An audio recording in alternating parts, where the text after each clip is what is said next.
Sejam todos muito bem-vindos a mais um episódio do Passando Plantão Podcast, episódio de número 180, careca. 180, 360. Nossa. Esperando 180 episódios para essa piada. Nossa, velho. 2004, 2005, longe, por aí, né? Bem longe. Época boa, hein, velho? Nossa, época boa. Inclusive, não sei se estou vivo agora, né? Porque esse episódio é gravado. Só que você fez lembrar que anteontem, né? Anteontem do horário dia da que... gravação? Não, do horário que foi ao ar, estava eu, minha esposa e minha filha mais velha no show de Ivete Sangalo. Foi legal? Então, se foi igual ao que eu assisti há 10 anos atrás, foi sensacional, cara. Tá? Comenta no chat agora, Guto, pra gente saber se foi bom. É estranho falar de episódios... falar no passado de episódios que vão ao ar no futuro, que ficam... É o futuro do pretérito. Eu me sinto um Marty McFly, assim, sabe? Tipo, falha na Matrix. Total. Boa.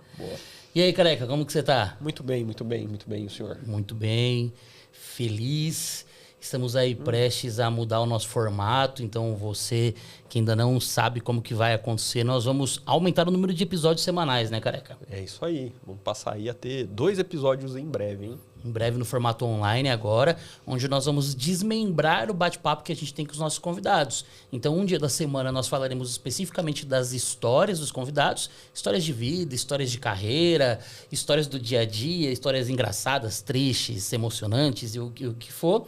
E num outro dia, ciência, né? Então vai ser o Passando Plantão Podcast História e o Passando Plantão Podcast Ciência. Exatamente. Mário, uma das últimas presenciais aí, na finaleira dos presenciais, hein, Mário? E não poderia ser diferente porque a gente estava devendo esse assunto. Não é? E é um assunto legal. E é isso. Posso apresentar? Pode. Posso apresentar a nossa convidada, então? Vai. Estamos recebendo aqui no corner azul... No corner é sacanagem, pra gente sair brigando daqui, né? Vai dar treta já. A professora Mariana Merida, mais conhecida como Mari Merida, fisioterapeuta com 24 anos de experiência, especialista em fisioterapia dermatofuncional pelo COFITO, doutoranda em design pela Universidade AMB Morumbi, mestre em ciências da saúde pela Unifesp, mestre em tecnologias emergentes em educação. E aí, careca, dá uma olhada aqui, ó. 10 pós-graduações. O quê? 10. Ela dá aula em 10 pós-graduações? Até ter feito UTI em algum momento. Não fiz. Foi a única que eu não fiz. Então, tá na hora de fazer a 11ª. Não. Tem uma pós Hospital. online boa aí pra fazer com a gente aí. Bem legal, né? Online. Não. UTI pra mim não dá, eu passo.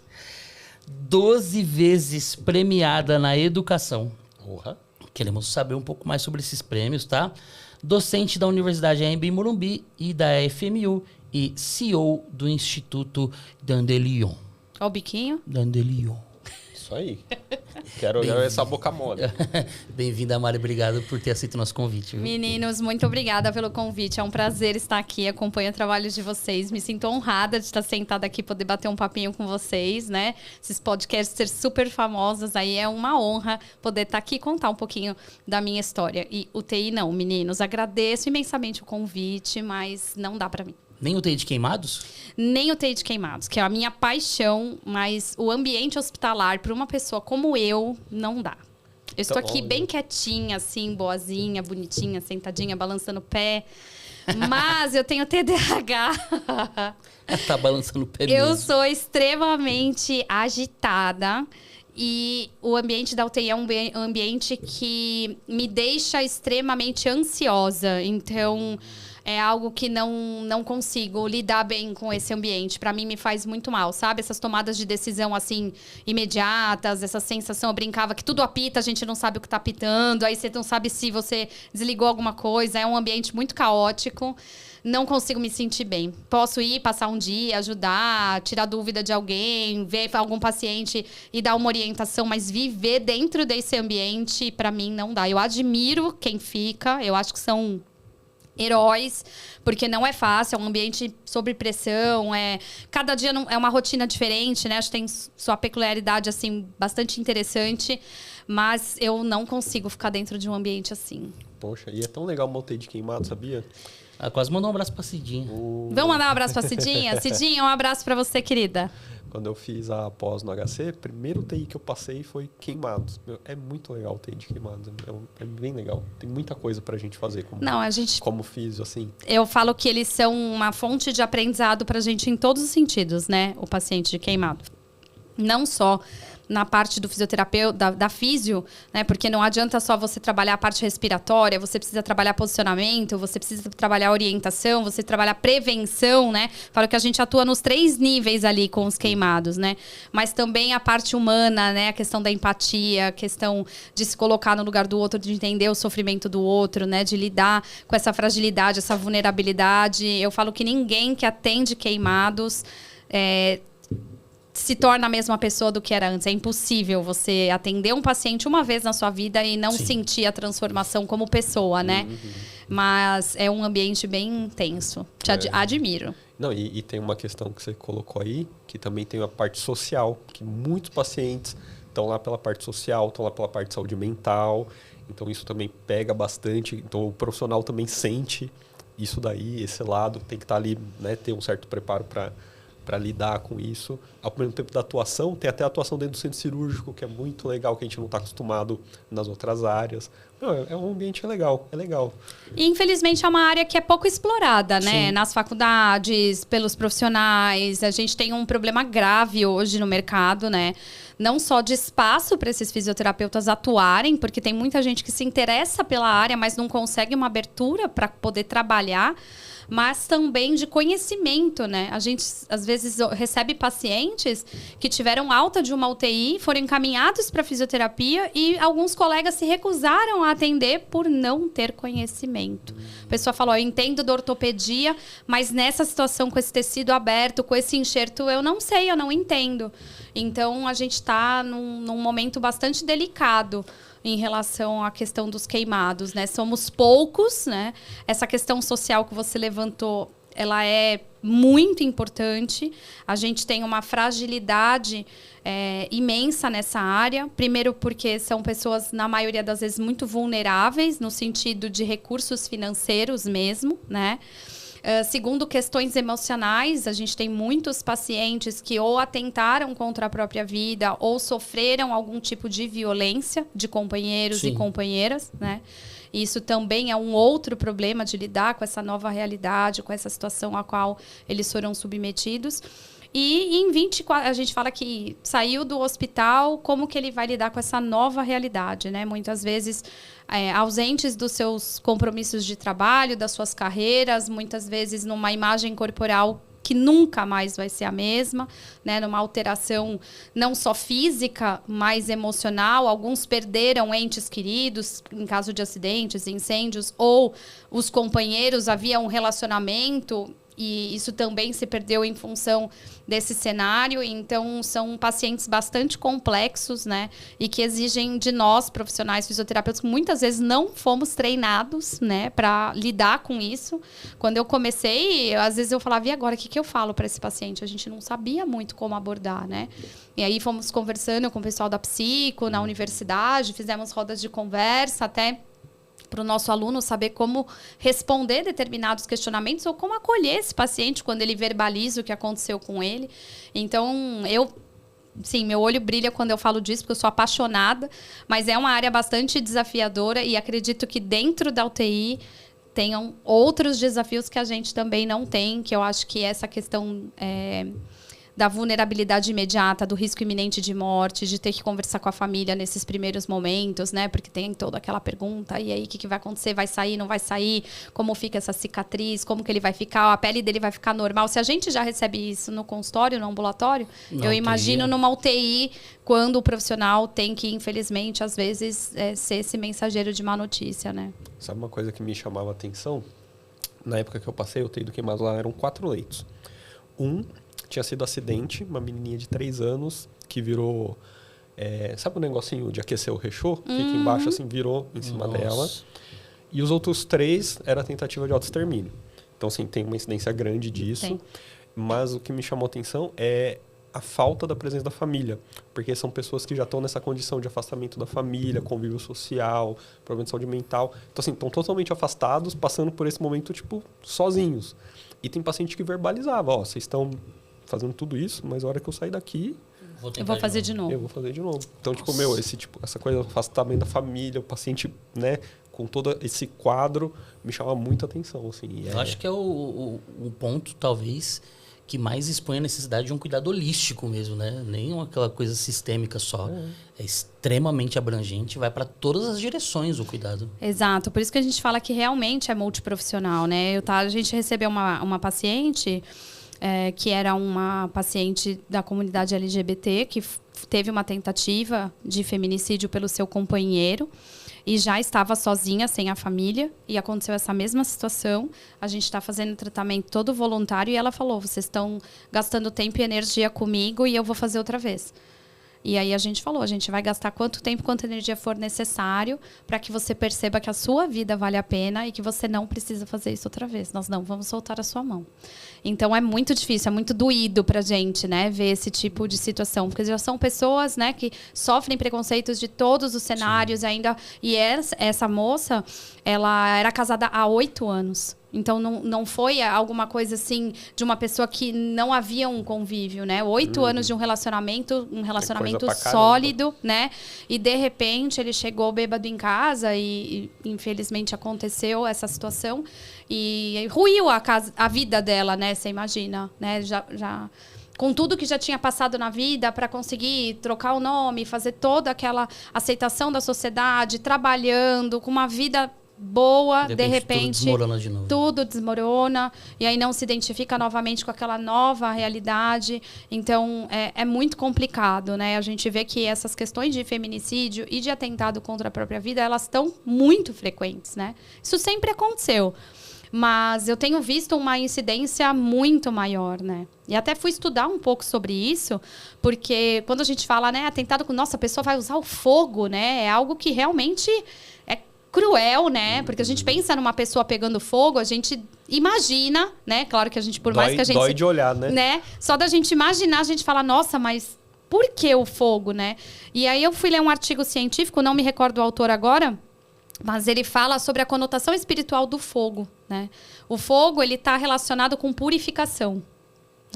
Quando a gente vai para essa parte das religiões, tem vários rituais, inclusive isso é um ponto importante, a gente já pegou muitas pessoas acidentadas em rituais religiosos que vão para monte, fazem aquela fogueira, o vento muda de direção porque está à noite, em mato, já peguei várias, inclusive adolescentes, crianças, a gente tem um menino de 14 anos agora, que a gente deu alta, que se queimou num ritual religioso, né? Então, essa questão do fogo como purificador e uma questão de a minha dor é tão grande, ela é tão interna, ela é tão profunda que eu preciso sentir uma dor física maior que essa para eu sentir que eu me libertei, que eu tô perdoado. Então é algo muito triste, né? E às vezes quando a gente pega esses pacientes que acordam, que sobrevivem, que têm uma nova vida, a gente tem dois extremos. Uns que falam, tô grato porque eu consegui, que bom que eu não morri, que bom que eu tô aqui. E outros que tentam de novo, infelizmente. Mas é muito importante esse cuidado do profissional, como você disse, assim, olha, não vou soltar sua mão. Se precisar de novo, quantas vezes forem necessárias, porque muitas vezes esse é o ponto de conexão que essa pessoa tem de novo com o mundo, porque ela está se sentindo totalmente isolada e ela sente ali, através dos profissionais, que existe ser humano.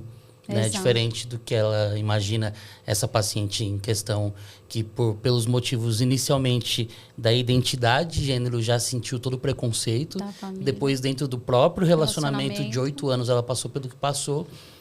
Obviamente ela acha que ela vive num mundo onde só tem monstros, né? E ela encontra ali no cuidado dos profissionais seres humanos de verdade, pessoas que estão ali preocupadas com a vida. E eu acho que isso talvez seja o primeiro passo de um recomeço. Porque se vai acontecer, a gente não sabe, né? Muitas vezes a gente acaba não tendo muito o que fazer nesse cenário, né? Como fisioterapeutas, a gente, sem essa equipe de saúde mental, é praticamente impossível, né? Mas esse treinamento, eu falo que tem muita coisa que a gente vai aprendendo com a vida e com as coisas que a gente vai escutando desses pacientes ao longo dos anos, né? E aos poucos a gente vai conseguindo oferecer um pouco de esperança, um pouco de conforto, um pouco de abraço, né, para essas pessoas que estão passando por um momento tão difícil. Então, todo mundo, quando eu falo, você faz o quê? Eu trabalho com paciente que... Nossa, que pesado! Todo mundo fala, nossa, que pesado. É bonito, né? Mas, nossa, é pesado, né? Falo, emocionalmente é uma área bastante desgastante. Às vezes a gente termina de atender, assim... 2, 3 pacientes, um olha para o outro e fala, nossa, a sensação que eu carpinei assim, um campo de futebol inteiro, sabe? Principalmente quando a gente recebe crianças, né? Que aí é mais desafiador ainda, né? Que a gente... Criança já é complicado de atender, né? A gente tem que fazer todo aquele cenário para conseguir fazer um foco e envolver. Sim. Então tem que criar toda uma brincadeira. Eu quero que ele levante o braço, mas eu não posso falar, vamos levantar o braço. Não vai, né? Então a gente tem que fazer todo um cenário e colocar coisas lúdicas e tudo. E uma criança queimada, ela já chega desesperada. A gente nem vai de branco, porque, né, já tem aquela resistência com o profissional da saúde. Então, a gente tem que armar todo um cenário para essa criança. Então, a gente sempre pergunta para a mãe antes qual o desenho que gosta, o que está mais acostumado. Aí, a gente imprime desenhos do jeito que a criança gosta. A gente já monta toda... aquela cena para receber a criança, e aí a gente já fala para a mãe, primeira sessão, se a gente conseguir pôr a mão, é uma vitória, porque a ideia não é essa, é fazer conexão e a criança entender que ali ela não vai, num primeiro momento, sofrer um processo de dor. E aí, aos poucos, a gente vai abordando. Então, a gente tem alguns bonequinhos com cicatrizes que a gente fez. Legal. A gente tem algumas estratégias, né? A gente trabalha muito com laser, né? Então, nas meninas, a gente usa muito a Elsa, né? Que é a da Frozen, que tem a luz azul. Então, a gente fala que o LED azul é a luz da Elsa. Aí, a gente colou na manopla do LED azul a Elsa. Então, a gente fala que a gente tem uma luz que cura. A gente conta todo um storytelling lá, né? Pra criança. E aí a gente põe na luz azul. Na vermelha a gente usa a Branca de Neve, né? Que tem lá a maçã, a história da maçã e tudo mais.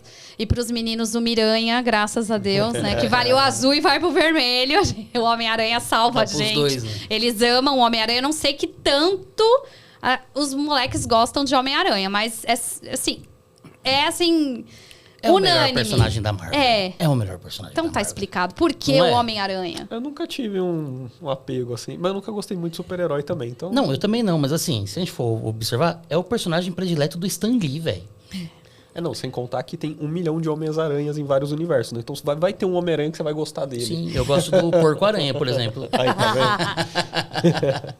Mas, Mari, essa ideia, por exemplo, da criança que fez você ir pra gamificação ou não? Foi antes? Não, meu negócio com jogos é bastante antigo, né? Eu sempre gostei de jogos, desde criança. Então, sempre gostei de jogos de tabuleiro, sempre gostei de jogar. Na minha família, a gente tinha um hábito de se encontrar na casa da minha avó de sábado e nós jogávamos. Então, assim, eu aprendi a jogar xadrez muito pequena. Legal. A gente jogava jogos de carta, jogos de war na minha família era uma coisa tradicional. A gente tinha partidas que duravam 5 horas, 6 horas. Era uma guerra, literalmente. Então, eu sempre gostei de jogos. Jogava Ludo? Tudo. Ludo é o jogo de tabuleiro mais tradicional. Eu gostava muito daquele joguinho de tabuleiro que tinham perguntas e aí voltava, enfim, sempre gostei muito de jogos. E comecei a dar aula à noite, né? O primeiro lugar que eu fui, comecei dando aula em pós-graduação e depois fui dar aula à noite numa universidade. E à noite é aquela coisa, né, gente? A galera trabalhou o dia inteiro, vem cansado, né, exausto. Ou você faz algo de diferente ou o cara vai dormir na tua aula. Não tem condição, né? Ainda mais na fisioterapia dermatofuncional, imagina. Ninguém fala que entrou na faculdade sonhando com a dermato. Hoje já. Mudou, mas há anos atrás, não. Quando eu fui pra dermato, eu fiz neuro primeiro, né? Minha primeira pós foi neuro, na Santa Casa. Quando eu fui pra dermato, pessoal, Mari, você era tão inteligente. Você tá fazendo a dermato? Eu ouvia isso. Direto. Caraca, te juro, cansei de escutar isso. Mas você era tão inteligente, o que você tá fazendo na dermato? Né? Porque eu sempre fui estudiosa, sempre, né, dava aula para as minhas amigas, eu sempre gostei de estudar. Então, a gente sofreu muito preconceito. Eu fiz dermato em 2005. Ela foi reconhecida como especialidade em 2009. Aí. Então demorou. E eu fiz em 2005, outros colegas fizeram um pouco antes. Então a gente levou muito tempo até o nosso conselho olhar para nós como especialidade. Então você imagina os colegas de turma. Se nem o conselho conhecia a gente como especialidade, que dirá os colegas que não faziam ideia do que era dermatofuncional. Ela não fazia parte da grade, né? Eu não tive dermatofuncional, você teve? Não. Você teve? Então, né, a dermatofuncional passa a ser obrigatória depois de 2009 e muitas faculdades ainda hoje não têm estágio de dermato. Tem uma disciplina teórica, mas não tem estágio, né? Então, não é a realidade de muitas universidades ainda. Então, tem essa questão aí desse, entre aspas, preconceito que a gente ainda tem, né? E aí, dando aula à noite, voltando ao porquê dos jogos, eu comecei a trazer jogos para dentro da sala de aula para aumentar o engajamento, a taxa de participação dos alunos em sala de aula. E eu comecei a ver que o desempenho das turmas que eu jogava eram melhores do que as turmas que eu não levava aos jogos. E aí, eu resolvi fazer uma pós em docência para o ensino superior, eu fiz no Senac. Dessa pós de docência, 1 ano e meio depois, eu fui dar aula na Anhembi Morumbi. E lá eles trabalhavam com metodologia ativa. Eu nunca tinha escutado falar de metodologia ativa, mesmo na pós-graduação, não tinha escutado. E aí lá a gente não pode dar muitas aulas teóricas. As aulas têm que estar sempre envolvidas ou com um projeto baseado em projetos, ou com TBL, ou com dinâmicas, né? Ou técnicas de pintura corporal. Sempre tem que ter algo voltado para a parte ativa do aprendizado, que é o que a gente sabe que aumenta a taxa de aprendizagem, né? E aí eu comecei a fazer todos os cursos que tinham na plataforma, porque aquilo me interessava. E depois eu fiz uma pós em metodologia ativa e falei, eu vou desenvolver um jogo. Eu trabalhava, eu adoro jogo de detetive, sabe? Assim, Coronel Mostarda, na cozinha com a faca. Maravilhoso. Eu adoro esse jogo. Quem nunca? Né? Coronel Mostarda. Você já foi clássico. no Escape? Já. Ai, eu amo Escape. Doida, né, de jogos. Aí eu falei, eu vou fazer um jogo de Escape pra minha área. Então, eu comecei a criar casos clínicos e jogar. Só que eu falei, eu vou fazer um tabuleiro, né? Aí, eu peguei uma planta baixa de uma clínica de estética, coloquei lá os nomes e fazia os alunos entrarem nos pininhos, mas não tinha casinha de andar, nada. Nossa, e os alunos ficavam doidos, fazia as pistas, punha tudo no saquinho, meio improvisado. E os alunos, toda a aula, professora, traz outro caso semana que vem. Eu falei, olha, isso é legal, vou toda a aula, vou fazer um caso diferente. Só que aquilo foi me consumindo. Eu falei, e agora, né? Aí apareceu uma dessas pós-EADs, que foi sensacional, de design de games em educação. Falei, poxa, que legal, vou fazer isso aí. Fiz a pós. Não tive muita expectativa, mas no final das contas não foi aquilo tudo, mas aprendi algumas coisas. Falei, mas não era o que eu precisava. Aí veio a pandemia. Na pandemia, eu vi um mestrado em tecnologias emergentes em educação e um dos módulos desse mestrado era sobre gamificação na educação e técnicas de jogos. E aí eu me enfiei nesse mestrado, eu já tinha feito um mestrado, falei, se não validar, vou pegar só pelo conteúdo mesmo. E aí me deram uma orientadora que trabalhava com jogos. Aí eu falei, nossa, vamos fazer o jogo? E aí eu desenvolvi, como produto do meu mestrado, um jogo que se chama Deteticista, de detetive esteticista, em cima do projeto pedagógico do curso de estética. Então, eu peguei todo o PPC do curso de estética, mapeei todos os objetivos que o profissional de estética tem que ter, classifiquei aí os objetivos do nível de aprendizagem, fiz um negócio bonito. E fiz 20 casos clínicos, onde o professor pudesse usar desde o primeiro semestre até o último. Então, a gente usa no primeiro, no segundo, no terceiro, com aulas diferentes, para não ficar aquela coisa de toda vez tem o jogo, né? E aí, eu fiz um jogo de detetive mesmo. E esse jogo, eu publiquei ele em, agora já, 2022. Aí eu lancei ele numa feira de estética. Hoje, algumas instituições, o Senac usa meu jogo, alguns professores de outras faculdades, a FMI usa meu jogo, a Anhembi usa meu jogo. Legal. Então, a gente usa esse jogo com 20 casos clínicos em sala de aula. Então, assim, eu sou apaixonada por jogos. Fala pra mim que você colocou o nome de Dr. Mostarda em algum personagem. Não coloquei. Sabe o que eu fiz? Eu peguei profissionais da área da estética e transformei em personagens. Então, figuras que todo mundo conhece estão dentro dos meus casos clínicos. Então, algumas pessoas que têm métodos famosos, essas coisas na nossa área, alguns fisioterapeutas que são referência, por exemplo, o Fábio Borges, que é um dos primeiros autores de livro, né? Então, eu fiz um caso clínico com ele, a Patrícia Frois, que é outra professora também bem famosa na nossa área, também fiz um caso clínico com ela. Então, peguei alguns amigos meus não tão famosos, mas também homenageei eles. Que legal, velho. Então, eu fui fazendo isso. Você conhece a Leilane? Leilane? Leilane Marcos. Ela é de Santa Catarina, de Floripa. Aham. Eu vou apresentar vocês duas. Ai, que porque joia. ela é da área de jogos, mas Que ela é da área legal. hospitalar e hoje da realidade virtual. Ah, é incrível, né? Porque eu vou apresentar vocês duas porque é o próximo passo. Então, aí eu resolvi entrar no doutorado, né? Por isso que eu tô no doutorado de design. Na IMB Morumbi. Porque a gente vai transformar o meu jogo num jogo digital. Então, agora a versão do Dedeticista vai para o virtual, para que a gente possa editar esses jogos, Sim. porque ali a gente está limitado a 20 casos clínicos, né? Então, a primeira etapa do meu doutorado, eu fiz um mapeamento com docentes. Então, eu passei um questionário para 100 docentes da área da saúde, para ver quais as dificuldades em sala de aula.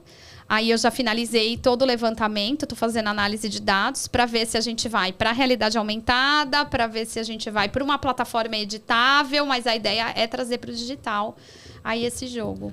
Vou apresentar vocês. Já quero. Vocês conversarem. Leilane, se ele não apresentar, você marca aqui ó, embaixo do vídeo para eu poder achar você. Não, vou apresentar vocês porque tem tudo a ver. A história dela é igual a sua. Olha que legal. É igual a sua, assim, docência de ensino superior, aí começou com... E, tipo assim, é a louca dos games, entendeu? Olha que já. E agora com a IA também tem muita coisa, né, que dá pra fazer. Isso facilita muito, né? Porque eu criei todas as minhas coisas do meu jogo, tudo no Canva. Eu fiz tudo sozinha. Eu só imprimi o jogo. As cartas, o desenho. Eu paguei para um rapaz fazer o desenho do tabuleiro, porque eu não tinha competência para isso. Ficou lindo o tabuleiro. Mas as cartas, os desenhos das cartas, as pistas, os testes, tudo eu fiz sozinha. Ó, eu quero ir domingo na Ludus e pedir Deteticista. Eu adoro a Ludus, A Ludus é é muito maravilhosa. legal, né? Falar, ó, qual jogo você quer? Deteticista, por favor. Aí, vamos ver o que ele vai fazer? Ia ser Não demais. tem, ia ser demais. Vamos fazer, vamos levar lá o deteticista pra gente jogar. Falar, Vamos não tem, então peraí, tira aqui da bolsa a gente aqui tira e já joga. Sabia que eu tenho um jogo que você não tem? Aí tira debaixo da mesa assim, ó. Sensacional. Legal. Mari, de onde você é? De onde você veio? Onde você nasceu? Eu onde você cresceu? sou daqui de São Paulo mesmo. Eu nasci em 81, já tô velhinha, né? Tá nada. E fui criada aqui em São Paulo mesmo. Eu tenho uma irmã gêmea. Legal. Minha irmã é dentista. Minha irmã tá morando na Austrália. Também trabalha numa área mais pesadinha. Trabalha com pacientes especiais em odontologia hospitalar. Que mais vocês querem saber? Tenho uma filhinha de 13 anos Que e legal. tenho um filhinho de 4 patas chamado Eu vi no seu Adivinha. Insta, eu não lembro agora. Coffee. Ah, é verdade. Inclusive, tá na hora de você encher meu tanque Tá aqui, aqui, ó. que já... A dose Já precisa ser aumentada. Pelo amor de Deus, né? Gente, tô preocupado. Essa garrafa é só minha, Ela viu, toma gente? café sem açúcar. Não, e logo Toma o hoje café sem açúcar. Eu trouxe um cafezinho mais fraco Não, hoje. tá bom assim, tá ótimo esse aqui. Essa aqui é a segunda, hein?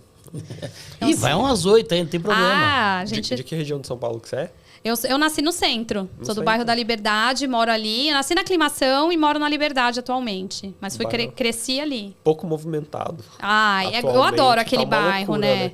Então, antigamente ele era um bairro mais tranquilo. A gente tinha movimento ali até o hospital Lefort, a gente tinha movimento. Depois pra baixo, não. Eu moro um pouco mais pra baixo. Agora, por conta desses doramas, essas coisas de skincare coreano também, as coisas estão assim... alucinadas, Lata de assim. Nutella. Não. Wake Coffee. Nossa, aqueles lojas de candies, assim, tem uma atrás da outra abrindo. Tá cada vez mais difícil sair com cartão de crédito na minha rua. Tá difícil. Quem gosta mais, você ou sua filha? Olha, minha filha ama anime, essas coisas de anime, de desenho. Doce ela não gosta muito, não, mas essas coisas de anime ela curte bastante. Então ali é um paraíso, né? É um bairro muito gostoso. Pensei que ele ia falar dos karaokês. Eu não sou muito fã de karaokê, não, mas a gente ficou até com raiva. Do lado do meu prédio tinha um, aí a gente teve até que processar, porque era 2, 3 horas da manhã, barulho de karaokê. Meu Deus. Meu prédio destruiu um karaokê, gente. Mas era pelo bem da nossa sanidade mental. Eles não... vocês não fazem ideia do que são pessoas bêbadas cantando às 2 horas da manhã. Eu tenho certeza que eu sei o que ele é essa pessoa. Você é essa pessoa. Talvez eu fui uma das pessoas responsáveis pelo processo desse karaokê. Pois é. Mas, Mari, a gente gosta muito de saber os porquês, né? As motivações. Você nasceu lá nos anos 80, e aí, na sua adolescência ali, a gente ainda tinha uma fisioterapia muito diferente do que a gente tem hoje. E ainda pouco conhecida. Tudo bem que, vamos lá, 81, a fisioterapia era a fisioterapia do filé já ali, né? Já. Você foi pra fisioterapia por causa disso ou teve outro motivo? Não. Quem me motivou a ser fisioterapeuta foi uma menina chamada Gisele. A minha mãe tinha uma amiga de muitos anos e ela teve 3 filhas. A mais velha chamava Paula, estudava com a gente na escola. E aí, quando a gente tava com, acho que 5 anos, mais ou menos, a Gisele nasceu. E a Gisele teve uma paralisia cerebral. E ela virou uma PC tetraespástica gravíssima. Nossa. A Gisele não falava, não andava, tinha um pouco de ataxia. E a Gisele vivia naquele carrinho, sabe? E eu não me conformava da Gisele ficar ali, sabe? Então, eu olhava pra ela e falava assim, mãe, por que agia assim? Não dá pra fazer nada. E minha mãe falava, filha, ela teve um dodó, ela teve meningite, né, quando nasceu. E foi uma coisa horrorosa, porque ela nasceu saudável e pegou meningite no hospital. E então eu olhava pra ela e falava, não é possível que não tenha nada que possa fazer. E eu cresci vendo a Gisele deformando ao longo dos anos. A mãe não tinha acesso a muitos tratamentos, era uma situação difícil. E é o meu, será? Não.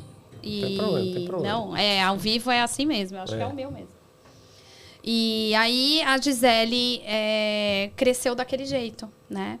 E aí eu falei, eu vou fazer alguma coisa, eu quero fazer algo por ela. E aí eu resolvi fazer fisioterapia por conta disso. Tanto que o meu TCC foi em neuro e eu fui fazer neuro na Santa Casa. Prestei ACD, prestei Santa Casa e fui fazer pós na Santa Casa.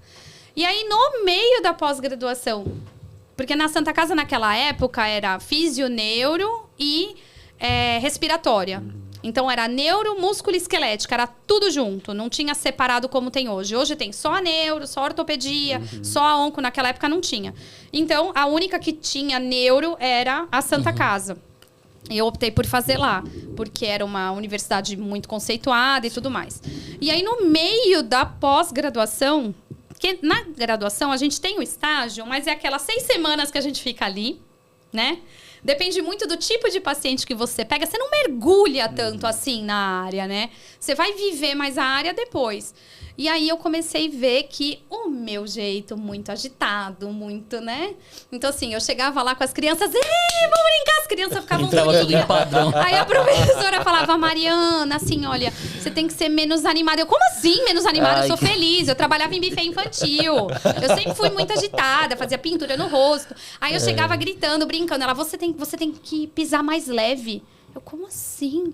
Ela, você anda muito duro. Eu falava, ando duro, eu ando, entendeu? Eu falava alto, falava rápido, brincava, dava risada. E as crianças tudo duras. Os pacientes tudo no padrão espástico. Não, tudo no padrão. Aí eu tinha um amigo que ele falava assim, eu tô 3 horas descendo, terminou a mãozinha dele lá, maravilhosa. Eu, a criança ficava dura. Ele falava, Mariana, sai.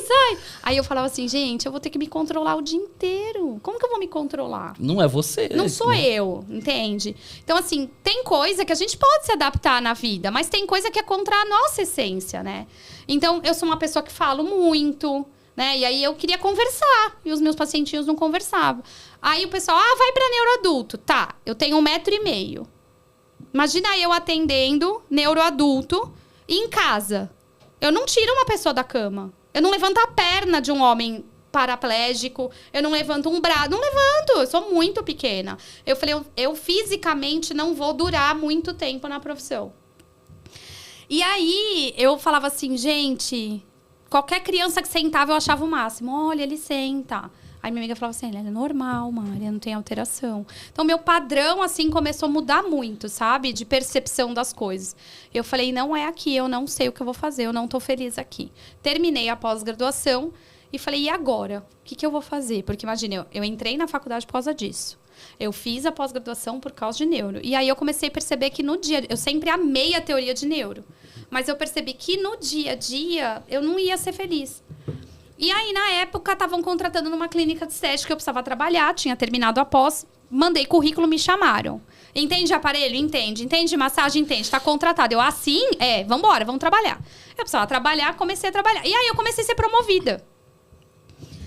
E eu não gostava do que eu tava fazendo. Não gostava, eu tinha mas podia raiva. ser animada. Mas eu era animada, eu falava que eu fazia massagem na força do ódio. Que eu precisava pagar as contas no fim do mês. Imagina eu, frustrada. Trabalhava de buffet em final de semana para levantar o dinheiro, porque eu não tinha dinheiro. Tinha gastado e feito uma pós-graduação que eu não tava feliz, né? Sem carro, pegava 6 conduções por dia e arrumei um emprego numa clínica de estética. Mas, pelo menos, eu tava ganhando alguma coisa. Essa é a vida do profissional que tá ingressando no mercado. É isso. E eu ia embora chorando no ônibus, de raiva, né? Aí, um dia, a coordenadora me chamou e falou assim, eu vou te promover. Eu, vou ganhar quanto? Negócio seguinte. Você vai sair da massagem, porque você é boa de venda, você comunica bem, as clientes gostam de você, eu vou colocar você aqui como coordenadora. Falei, nossa, legal. Aí aumentou meu saláriozinho e eu comecei a vender. Eu vendia igual água. Só de sair da massagem já deu uma Tava alegria. ótimo, né? Porque eu já não tinha mais cervicobraquialgia. Não, é um negócio que cansa, tá? Cansa. Não, e modeladora, né? Nossa. Pensa que em clínica de estética não é deslizamento, é modeladora. Basicamente drenagem. Era o dia inteiro só na massagem. Um dia eu tive uma cervicobraquialgia, eu fiquei 15 dias de gesso. Foi um horror. Caraca, velho. Que doideira. Tinha o quê? 1 ano e pouco de formada, 2 no máximo. Aí, naquele desespero, sem um P, aquela vida assim, né? Maravilhosa. Pode falar aqui, qualquer palavra que você quiser, tá? Aquela vida maravilhosa. Aí eu falei, meu Deus do céu. Aí comecei a trabalhar ali, tava ganhando mais um pouquinho e tal. Passou assim uns 3, 4 meses. Ela falou, vou te promover de novo. Eu falei, nossa, que legal, né? Dinheiro. Então, eu já tava pensando em dinheiro, porque eu tava infeliz mesmo. Pelo menos dinheiro vai ajudar eu comer um doce pra aliviar a sensação de tristeza. Aí ela, mas não vai ser tão simples assim, porque agora tem uma pós-graduação de dermato funcional. Então, para os fisioterapeutas gerenciarem a unidade, você vai ter que fazer a pós de dermato. Eu falei, você tá de sacanagem que eu vou ter que fazer uma pós de dermato. Eu falei, eu não gosto de estética. Ela falou, não pode falar assim. Eu falei, eu não gosto. Eu falei, eu tô aqui vendendo porque eu sou boa. Eu sempre vendi coisa. Eu vendia Mary Kay, vendia bijuteria quando era adolescente, vendia perfume, vendia até areia no deserto. Aí ela falou, não, tem que fazer a pós. Vai ter uma reunião dessa rede de franquias. E você vai na reunião, escuta lá, se te interessar, quando você voltar, você me avisa. Tá bom. Cheguei na tal da reunião, encontrei 3 amigas que tinham estudado comigo na pós-graduação na Santa Casa. Caramba, na pós? Na pós. Aí eu falei, putz, vocês também estão aqui, não consigo emprego, não sei o que lá. E aí, o que você acha? Vamos topar? Eu falei, vamos fazer o seguinte. Essa pós aí, eu já tinha puxado a ficha da pós. Falei, a pós é de final de semana. Vamos... Eu vou um final de semana, você vai outro, eu assino pra você assina pra mim. Em 1 ano e meio a gente termina esse treco. Esquemão já, né? Falei, 1 ano e meio a gente termina esse treco aí, vamos ver, né? Tá bom, vambora, tá bom. A gente fez a matrícula, primeiro dia de aula, entrei na sala, tinha assim umas 25 pessoas, tava cheio assim, pra uma pós de dermato, né? Olhei a mulherada, eu assim, de jeans, camiseta, sapatilha baixa, e a mulherada, tipo, com foi pré-conceito da minha parte, mas tudo de salto de vidro, umas bolsas que custava mais que o meu carro. Eu pegava 3 condições por dia, um cabelo de shampoo, assim, aquela pele maravilhosa. Eu olhei e falei pra minha amiga, falei, vamos embora. Aí ela, não, vamos pensar no dinheiro. Aí eu olhei no fundo, tinham 3 caras sentados. Falei, vamos sentar com os meninos? Não vamos ficar com essa mulherada, não. Aí sentei no fundo, o cara olhou pra mim e falou assim, vai ser difícil, né? Eu falei, vai. Ele, como você chama? Eu, prazer, Mariana. Ele, muito prazer. A gente vai precisar de estômago, né? Eu falei... Ele, por que você tá aqui? Ele, eu vou trabalhar numa empresa de equipamentos. Meu negócio é engenharia. Aí eu falei, puxa, que legal, né? Ele falou, e você? Eu falei, tô infeliz e fui promovida. Não tenho outra escapatória. Ele falou, o boleto nos move. Bom, aí a mulher entrou e fez aquela péssima pergunta. Tipo, por que vocês estão aqui?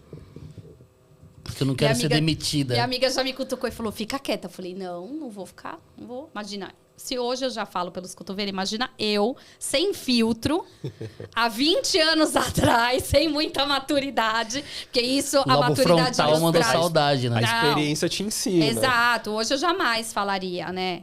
A gente respira fundo, faz aquele sorriso, Pelo né? menos dá uma maquiada Faz na sons verdade, né? Sons bovinos, olha, e mantém a pose. Aí porque meu marido é médico e tem uma clínica. Eu sempre quis fazer estética, mas não era nível superior, minha mãe nunca deixou. E agora eu tô aqui na pós. E sempre assim, gente com muito dinheiro e que trabalhava em clínica e que ia pra fora, o marido era plástico. A maioria assim, né? Aí chegou na minha vez, ali você. Eu falei, olha só, eu já fiz 2 pós-graduações, porque eu tinha feito... Na época, eu já tinha feito a neuro e tinha feito saúde da mulher, na USP. Eu falei, ó, já fiz uma na Santa Casa, já fiz uma na USP. Tô infeliz, trabalho numa clínica de estética fazia massagem até 3 meses atrás, me promoveram. Eu falei, pego 6 consultas por dia, ou esse negócio da fisioterapia dá certo, ou eu vou vender roupa nada azul, porque eu não vou mais vender chorar no ônibus no Paris. Não vou. Falei, eu vou chorar na França. Eu imagino todo mundo olhando pra Aí, trás, assim, ó. foi exato. As moças olham pra trás, amiga, Todo que mundo vida assim, horrível, ó, amiga. Tipo, aquela cara de, ai, que ridícula, E né? o cara do dela, caralho, gostei dela. Aí a professora olhou e fez assim, ó. Não dou 2 anos pra você estar aqui, ó, dando aula na minha frente, junto comigo. A professora era igual você, então, no passado. Eu olhei pra minha amiga e falei assim, virar professora de estética era só o que faltava na minha vida. Falei Deus, isso! Mari, falei! meu Deus, Mari. Falei! Perdão, Jesus, perdão, falei. Aí começou lá, o resto se Ela apresentou. tá pedindo perdão pra Jesus. Jesus tá rindo lá em cima. Fui eu que fiz isso aí, ó. Né? Aí a mulher começou a falar de pele, deu uma aula, assim, uma das melhores aulas que eu já vi, assim, na minha vida, sabe? Quando terminou a primeira parte da manhã, assim, eu levantei e falei, professora, eu preciso pedir desculpa, eu fui muito indelicada com a senhora, né? Eu tô frustrada, a senhora entende, né? Ela falou, você tem sangue no olho, você não vai desistir, você vai longe. Escuta o que eu vou te falar, não tem ninguém nessa área, essa área tá começando. Quem agarrar e estudar isso aqui, vai desbravar esse mato. Tá bom, professora, tá bom. Quem que era essa professora? Ivone Moser. Era um Só ícone. pra deixar registrado, assim. Professora porque... Ivone Moser foi um ícone na nossa área. Hoje ela não atua mais, acho que ela tá morando fora do Brasil.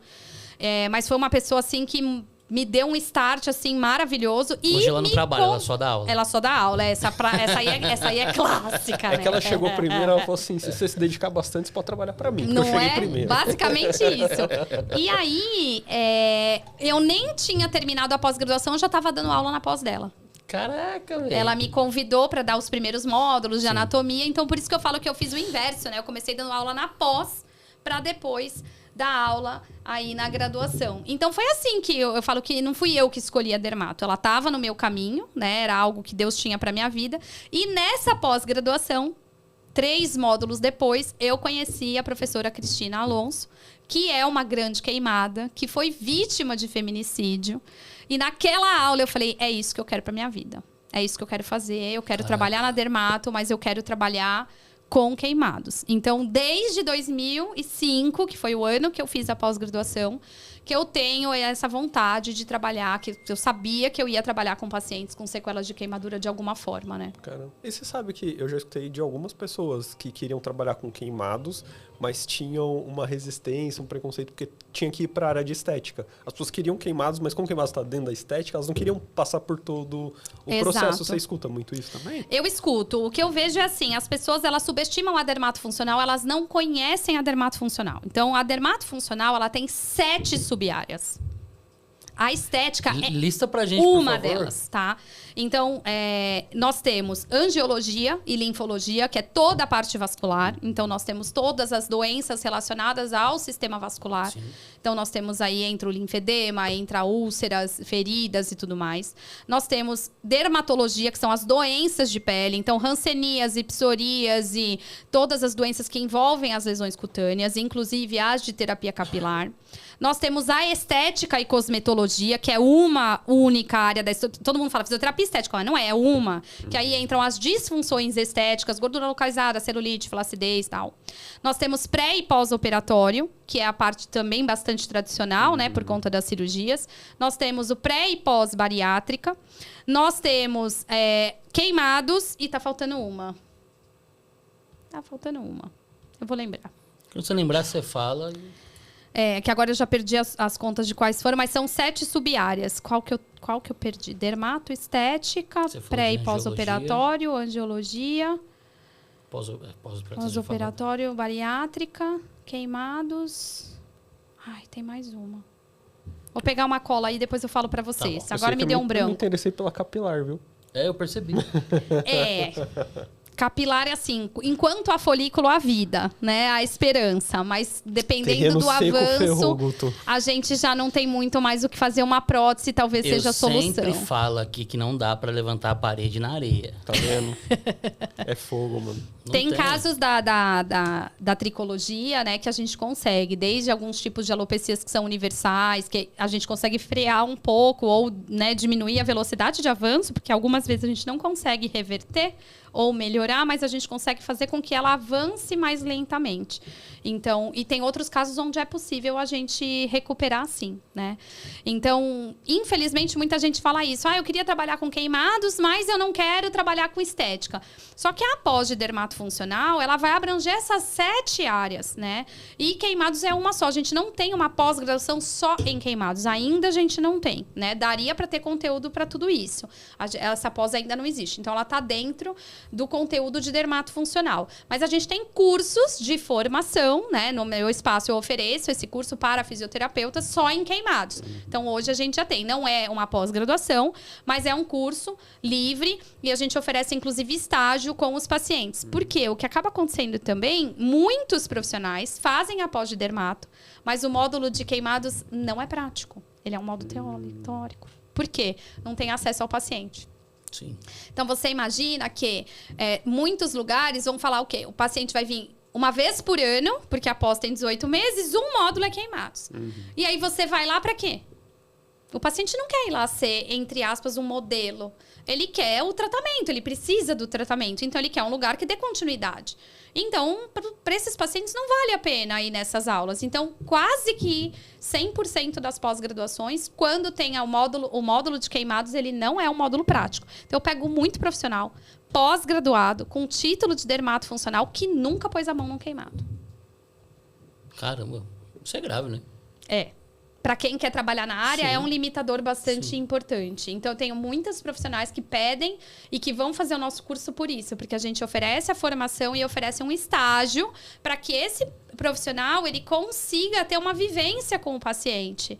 Caso contrário, ele não tem essa mão, né? Porque uma coisa é você olhar a escala, outra coisa é você aplicar essa escala no paciente. Hoje a gente estava fazendo uma avaliação hoje de manhã, e aí eu estava com um rapaz lá que está fazendo estágio, e a gente foi avaliar. E a gente pega uma escala que se chama escala de Vancouver. A escala de Vancouver, ela avalia o relevo, a vascularização, a pigmentação, a flexibilidade da cicatriz, né?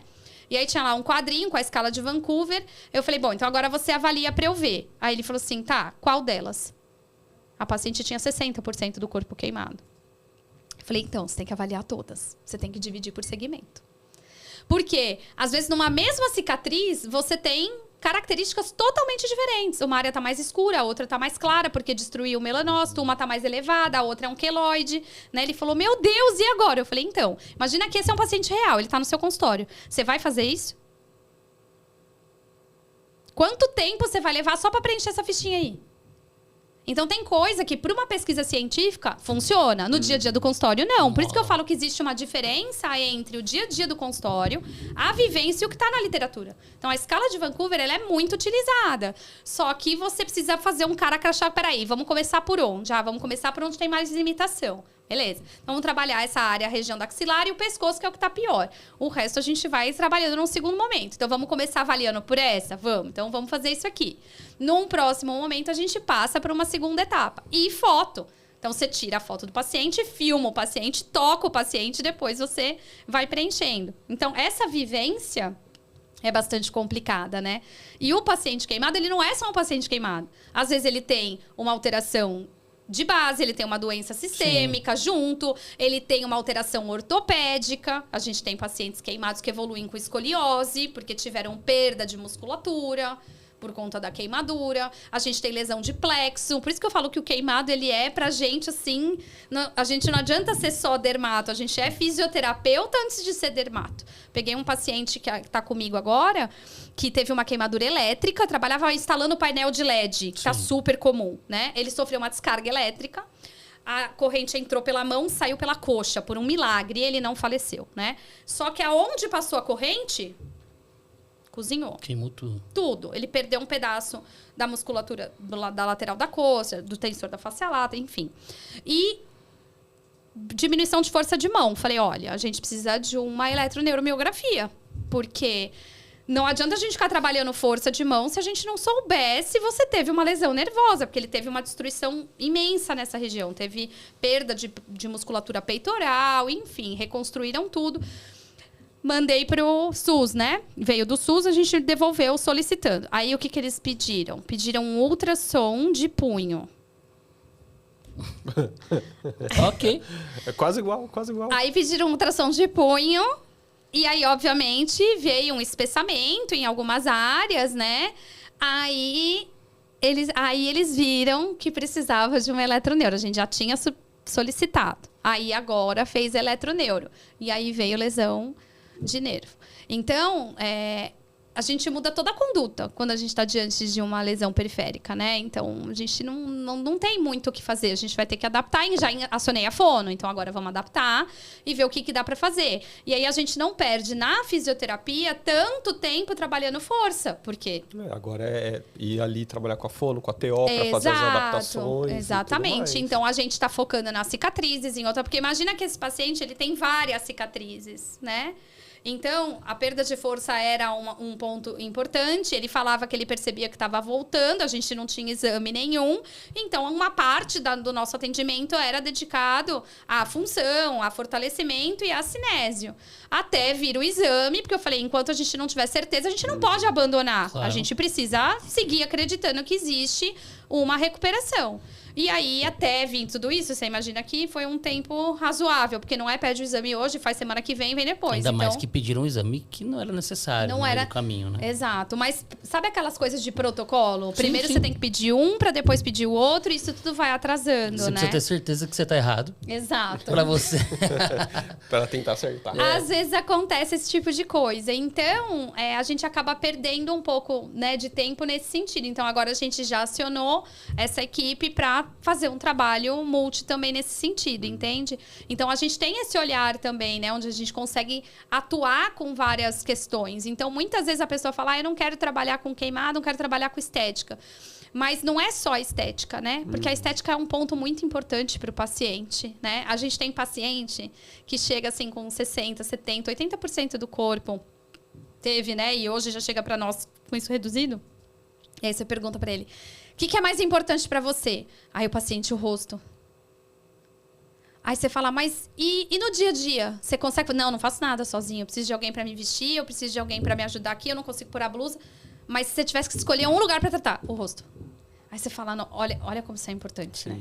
Então, ele não tem função, Caraca. ele tem dificuldade, mas se ele tiver que escolher um lugar, ele quer aquilo que chama atenção. Sim. Né? Porque as pessoas olham, né? E às vezes o paciente fala assim para mim, se der para melhorar a cor, eu prefiro. Porque a textura a pessoa tem que encostar em mim para perceber, mas a cor chama atenção na rua. Então, essas frases machucam a gente, sabe? Então, tem muitas vezes que a gente sabe que a gente tem que ter um olhar lá para a motora, para o funcional, mas a gente não deixa de todo dia tentar trabalhar um pouco da questão da aparência da cicatriz por conta do impacto que isso tem na autoestima, na autoimagem e até na adesão ao tratamento, né? Porque se você fica, não, é só função. A gente está aqui para trabalhar a função. Que isso acontece em muitos dos serviços públicos. O paciente tem alta, ele tem acesso a físio, mas só a fisiomotora. Nada, zero de abordagem na cicatriz. Então, é mais exercício, não tem nenhum tipo de equipamento. E pôs a mão na cabeça, fez higiene íntima, tchau, próximo. Porque tem uma fila muito grande de pacientes. E esse olhar da cicatriz, ele é, infelizmente, para o governo, para o nosso sistema de saúde, considerado o quê? Estético. E aí, o SUS não cobre, né? Então, é um outro problema que a gente vem lutando. A gente fez uma campanha há 1 ano e meio atrás, junto com uma associação que eu também faço parte, que se chama ANAVIC, Associação dos Amigos e Vítimas de Queimaduras, que luta por políticas públicas na área dos queimados, né? Para sair o reconhecimento de que médio e grande queimado é deficiente, porque eles não eram. Então, você imagina que eles não conseguiam vale transporte, não conseguiam benefício e não eram considerados pessoas com necessidades especiais para o governo. Então, a gente teve que lutar por isso para conseguir esse benefício para essas pessoas. Que dirá malha, a gente conseguiu aprovar agora que o governo tem que dar malha. O governo não tinha que dar malha. Quem dava malha eram as ONGs, associações e pessoas que a gente pedia. Quanto que no meu Instagram vocês rodarem para trás, as páginas, vocês vão ver. Que eu implorando para o pessoal depositar dinheiro na conta de uma criança porque precisa de malha. Uma malha de corpo inteiro para uma criança, R$1.000, dura 3 meses. Nossa. Porque a criança cresce, ela laceia. Sim. E tem que usar 2 anos, 23 horas por dia de malha. Nossa. Você vai ter uma malha? Você usa a mesma roupa 23 horas por dia? A criança sua, a criança se suja, né? A criança vai pra escola. Então, você precisa de 2, 3 malhas. Como que você faz com 2, 3 malhas de R$1.000? Sendo que o governo não dá malha. Então, são problemas tão grandes que, infelizmente, boa parte das pessoas não faz ideia, né? E o número é estratosférico. Nós temos 1 milhão de queimados por ano no Brasil. Aonde estão essas pessoas?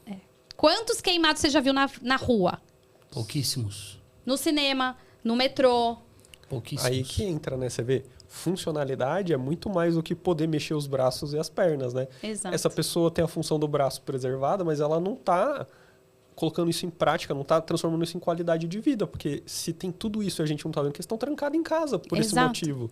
Né? Então, assim, qual que é a expressão dessa função? Nenhuma. Nenhuma. O que adianta? É só fazer higiene, então? Assim, só se cuidar no dia a dia? Então, é muito triste quando a gente olha, e por isso que é uma área que me apaixona e que eu sinto, né, no meu coração esse chamado para ajudar essas pessoas, porque a gente vê a dor dessas pessoas ali. E ninguém vê, eles estão escondidos, eles estão em casa. Eu tenho uma menina que ela trabalhava com turismo e ela não é mais contratada. Porque ela tem cicatrizes no rosto. Então, imagina, você faz uma faculdade, você se forma, você tem capacitação, você atua com aquilo, um acidente te transforma e você perde não só a sua identidade, a sua família ou o seu companheiro, mas também aquilo que te dava prazer, aquilo que você escolheu fazer e o seu ganha-pão. Porque as pessoas não te contratam porque você tem uma cicatriz no rosto. Então, cicatriz no rosto não é compatível com uma recepção. Não. Se a gente for falar sobre o rosto... Recentemente, aquele médico que fez a divulgação de um estudo científico, tratamento de cura do câncer, ele tinha, não sei exatamente qual que é a mancha que ele tem no rosto, e a internet foi só em cima disso. Ou seja, tipo, não importa, né, o que está por trás, né? O impacto visual, facial, para a sociedade é absurdo, né? É como se a capacidade da pessoa mudasse a partir daquilo, né? Ela não tivesse a mesma capacidade, né? Isso é muito... Eu vejo isso em outros povos também, mas no brasileiro isso é muito forte, né? Quem já teve a oportunidade de viajar, de sair do Brasil, tem alguns países que a gente anda que ninguém nem olha pra gente na rua. Né? Você pode sair com uma melancia na cabeça, as pessoas não olham, tá cada um vivendo sua vida. E o brasileiro não. Você tá sentado no ônibus, você tá assim, tem gente acompanhando sua conversa. Até certo ponto eu acho ruim, tá? Quem não liga pro que tá passando do teu lado, eu acho ruim. Aqui no Brasil depende do bairro que você tá. Em bairro de rico, ninguém olha na sua cara. Tem que ter um equilíbriozinho. É que tudo depende do que a gente considera olhar na sua cara, né? Uma coisa é ignorar a pessoa, outra coisa é não se importar com o outro. É nesse sentido que eu tô dizendo. Então, por exemplo, você pega uma pessoa com uma cicatriz ou queimadura em alguns países, ela anda, você não vê as pessoas olhando, ou as pessoas olham, elas abaixam. No Brasil... Há uma descrição. Não há descrição. Não, aquele olhar de... No Brasil, não. Sabe o que acontece? A pessoa fala, o que aconteceu com você? Você tá ali no... Te juro, meus no meio pacientes... Do nada. Eu falo pra eles, o que te incomoda? As pessoas ficam perguntando o que aconteceu comigo no metrô, no ônibus. Fica, tá calor, né? Só pra virar. Ela falou, às vezes eu fico contando quantos minutos vão dar até a pessoa virar e falar assim, o que aconteceu com você? Eu ia dar uma de coringa. Eu ia inventar várias histórias diferentes. Mas eu ensino exatamente isso, meu paciente. Eu falei, sabe o que você tem que fazer? Porque eles ficam tristes. Eu falo, você tem que aprender a se divertir com isso. Contar coisas bizarras, Inventa cada dia uma história, coisa. Vê a reação da pessoa. Inventa uma história absurda, né? Chora, inventa alguma coisa. Eu falo pra eles, eu falo, você tem que aprender a a lidar com isso. E ainda termina, faz um pix. E não sofrer.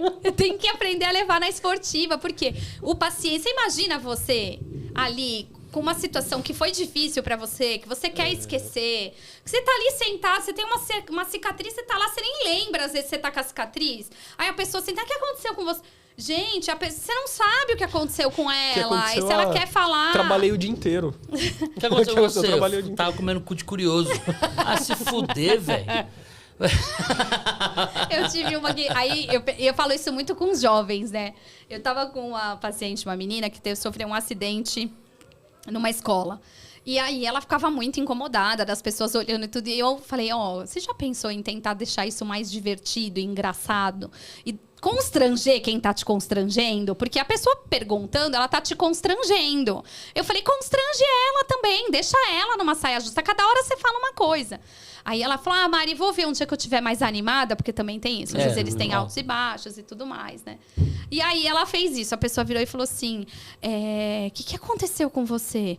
Ela, eu tentei me matar. Ela falou, sabe, ficavam perguntando pra mim o que estava acontecendo, eu não aguentava mais, eu cheguei em casa e tentei me matar. Não, moça, olha, não vai fazer nada, pelo amor de Deus. Eu não vou mais perguntar pra mim.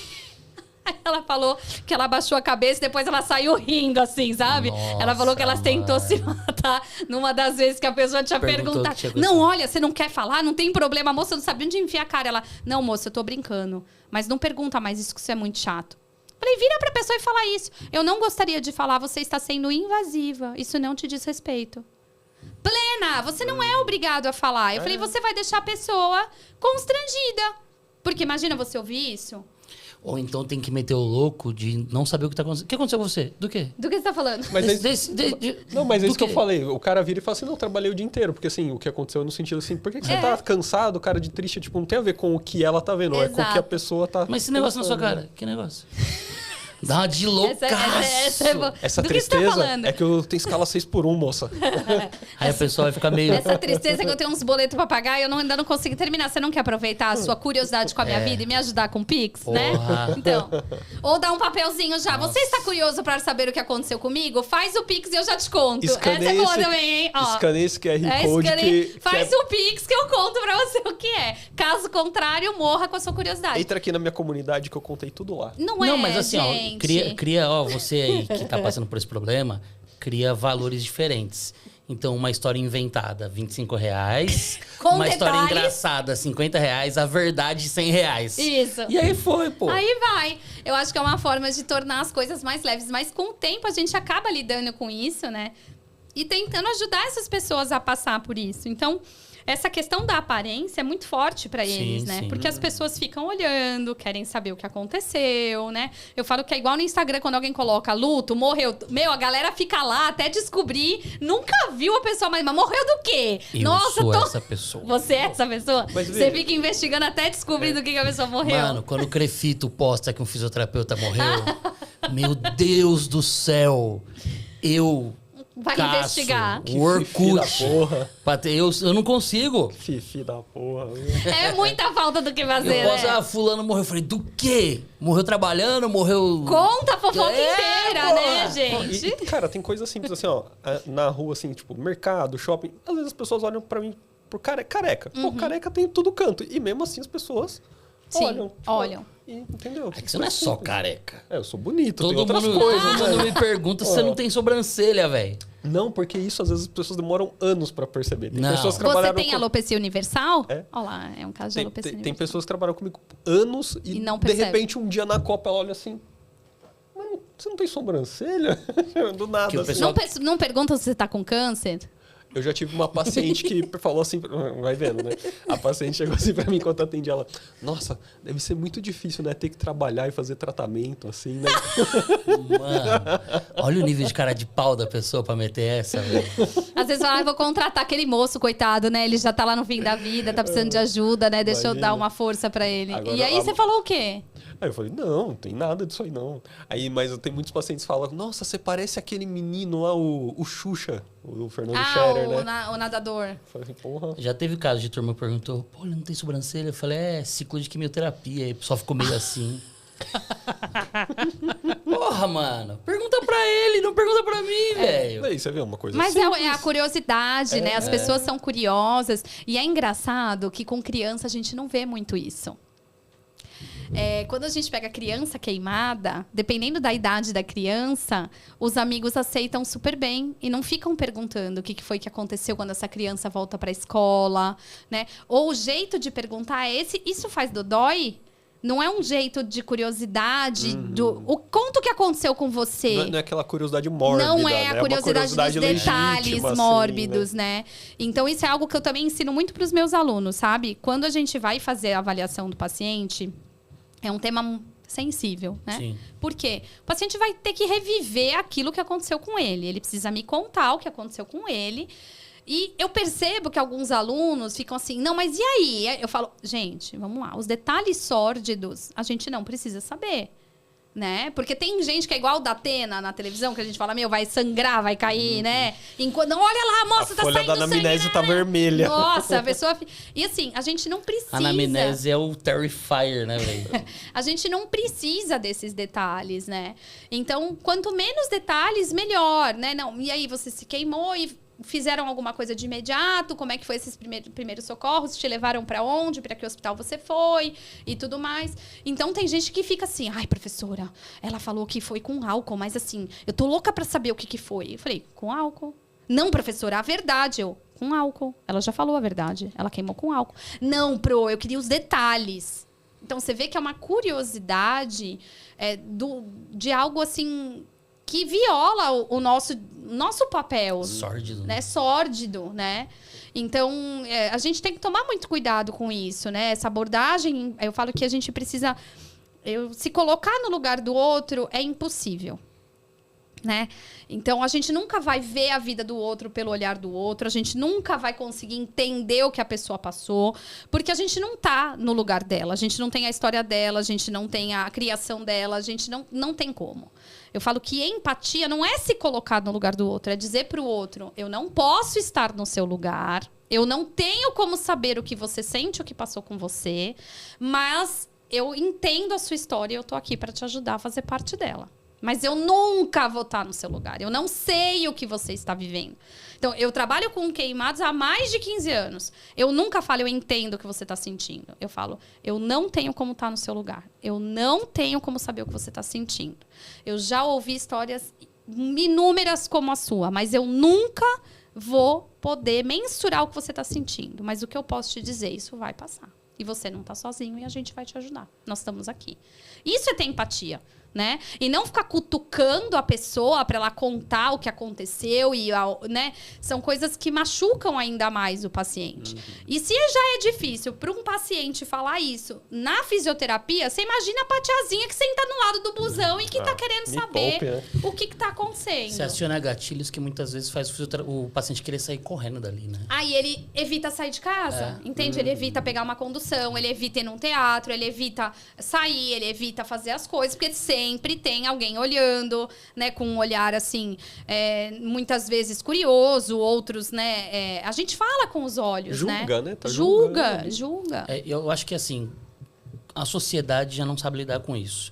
Mas quando isso vem do profissional de saúde, que é um profissional que deveria ser capacitado para lidar com essas situações, eu acho que o paciente é pior. Tipo, a pessoa que deveria olhar para mim com neutralidade, com naturalidade, tá cutucando pontos que não mudam o desfecho. Eu virei o quê?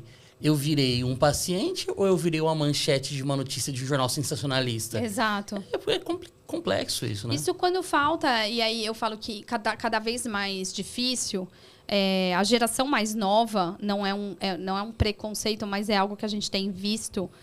É uma geração que tem muitos pontos positivos, né? Eles são muito versáteis, Sim. Eles fazem muitas coisas ao mesmo tempo, né?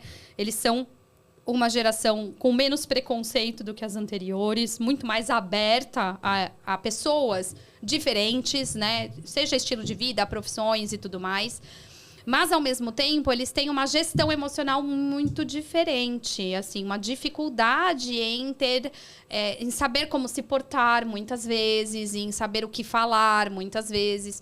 Então, uma vez eu estava com um paciente E aí a aluna olhou pro paciente e falou assim: nossa, eu nunca vi isso daqui. Posso ver? Posso pôr a mão? Aí você respira fundo e fala assim, né? Imagina pro paciente que tá ali, sendo atendido por alunos, que tá no estágio. Nossa, nunca vi isso. Posso pôr a mão? Né? Aí a falta de maturidade também numa situação como essa, né? Mas acho que o tempo vai amadurecer. E isso porque a gente vai treinando o aluno, vai falando, vai, Você né? fez eu lembrar de um caso de alunos seus que eu vi. Eu fui buscar a minha esposa uma vez, você trabalhava com a minha esposa, né? E aí eu achei muito que não tem nada a ver com o que a gente tá falando aqui, mas eu sei que são seus alunos da instituição lá que você seleciona. E é coisa de estágio, tá, gente? Não é criticando o aluno nem nada, que eu achei muito engraçado. A aluna tava com o paciente e o paciente parece que tinha feito uma artroplastia de quadril, tal, tinha caído, tal. E aí tava ali, tirou o paciente da cadeira de roda, tava deambulando com o paciente no corredor em direção à recepção do centro de reabilitação. Aí eu tava com a minha filha mais velha, e aí o paciente andando, tal, e as estagiárias ali. Aí eu virei pra minha filha e falei, olha, é por cenas como essa que um dia eu escolhi fazer fisioterapia, que coisa bonita, tal, né? Paciente feliz, acompanhante emocionada, e todos os estagiários comemorando. Tá vendo, seu fulano? Aí a aluna mete, agora você pode ficar de novo lá, olhando o muro lá, conversando, tal, onde você ficava. Aí a acompanhante, foi nesse muro aí que ele caiu e quebrou o quadril. Falei, caralho, eu tava aqui com o maior discurso bonitinho pra minha filha. Minha filha já...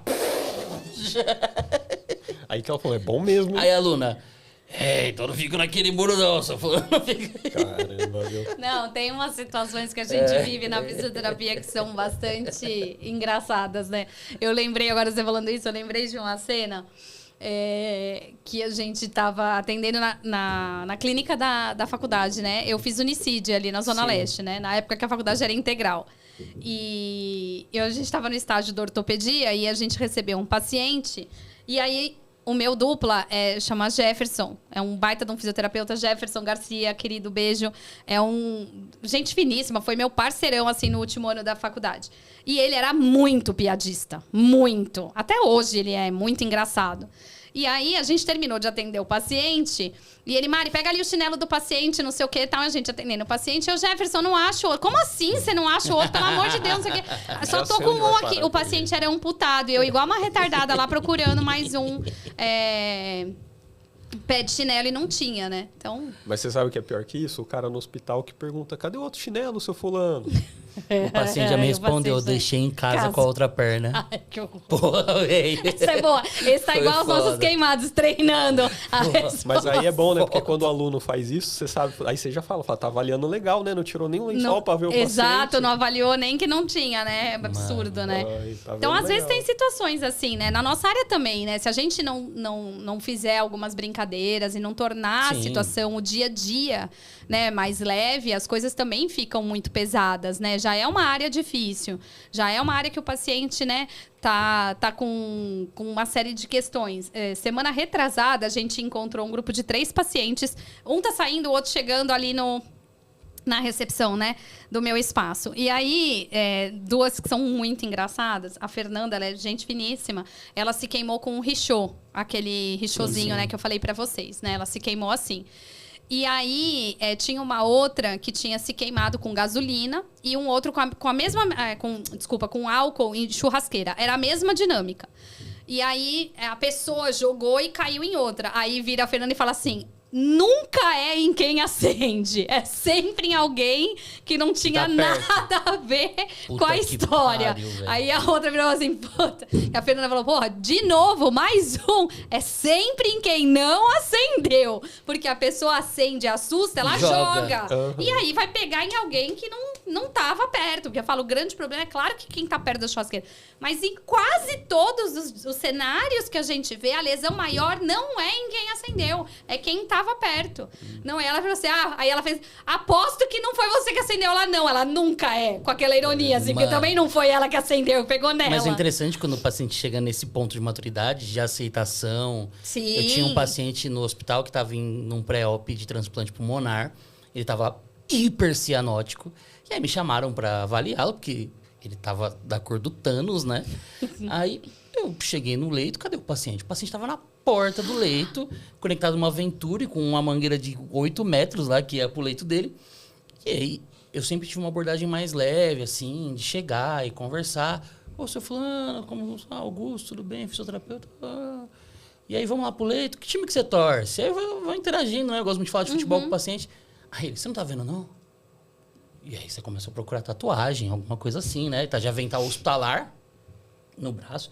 Você não tá vendo, não? Eu falei, não, que time que você torce? Aí ele mostrou a mão dele assim, mão dele roxa. Ele, sou corintiano roxo, pô. Eu falei, velho, você vai meter essa pra cima de mim. Vai tomando. Vai distraindo. Porra, ele era literalmente um corintiano roxo. É muito legal quando a gente chega nesse ponto, né, onde a pessoa consegue tirar sarro da própria situação, sim. né, e levar as coisas na esportiva, e estando realmente bem, né? Porque a gente tem pessoas que brincam, estão bem mascarando uma questão de negação e tudo, mas quando a gente pega paciente desse jeito, que a gente consegue rir, né, de toda a situação e aprender com isso, é muito engraçado, é muito gostoso. A gente sempre tenta tornar o ambiente, assim, mais leve, né, para que fique mais divertido e seja mais fácil passar por tudo isso, né? A gente também tava com um menininho que perdeu o cabelo, né? Por conta da queimadura, tudo. Aí e o menino que trabalha comigo, o Will, também é careca, né? Por opção. E aí ele falou assim, vamos esperar o Burger King, hein? A hora que virar o Burger King, nós vamos lá pegar. Quantos Burger King nós vamos pegar? Falou, tio, pelo menos serve pra isso, né? Pra gente ir lá pegar um Burger King. Eu falei, é isso aí. Você pegou? Pô, não peguei. Perdeu a chance de pegar um Burger King. Perdi. Então a gente vai brincando. Ô Mari, na UTI queimados, a gente tem alguns desafios, né? Então, por exemplo, assim, fazer ventilação não invasiva quando teve queimadura de face, às vezes é um desafio, não dá, precisa entubar. Lesão inalatória pode desenvolver assim, desconforto respiratório agudo bem grave, difícil fazer desmame. Mas também, lá dentro ainda, a gente tem o desafio da pele, da cicatrização, posicionamento, que, ao meu ver, que nunca atendeu ambulatorial, é talvez o principal desafio ambulatorial junto com a questão da própria autoimagem ali do paciente, né? É isso mesmo, tipo, o que a gente faz ali nessa parte do posicionamento, tudo, vai influenciar total lá depois? Grande parte dos problemas que a gente pega no ambulatório é por falta de uma fisio especializada dentro da UTI queimados. A gente tem poucos leitos especializados de UTI queimados, né? Poucos. Quando vem de uma UTI queimado, a gente já percebe a diferença, porque geralmente são profissionais já treinados para lidar com esse tipo de limitação. E aí o enxerto vem melhor, não vem com tanta retração, porque foi feito não só... Às vezes não há uma fisio focada na pele, mas há um posicionamento e uma cinésio tão bem feita que não tem tanto impacto para a gente depois, facilita muito o nosso trabalho. E a gente percebe claramente quando vieram pacientes que, infelizmente, em alguns casos, a gente olha e fala, esse aqui acharam que nem ia sobreviver. Porque não houve nenhum tipo de posicionamento. Nós pegamos uma criança, uma vez, com uma retração tão grande de cervical, de lateral e de mão. Ela tinha uma lesão nas mãos que não era condizente com o tipo de queimadura que ela teve.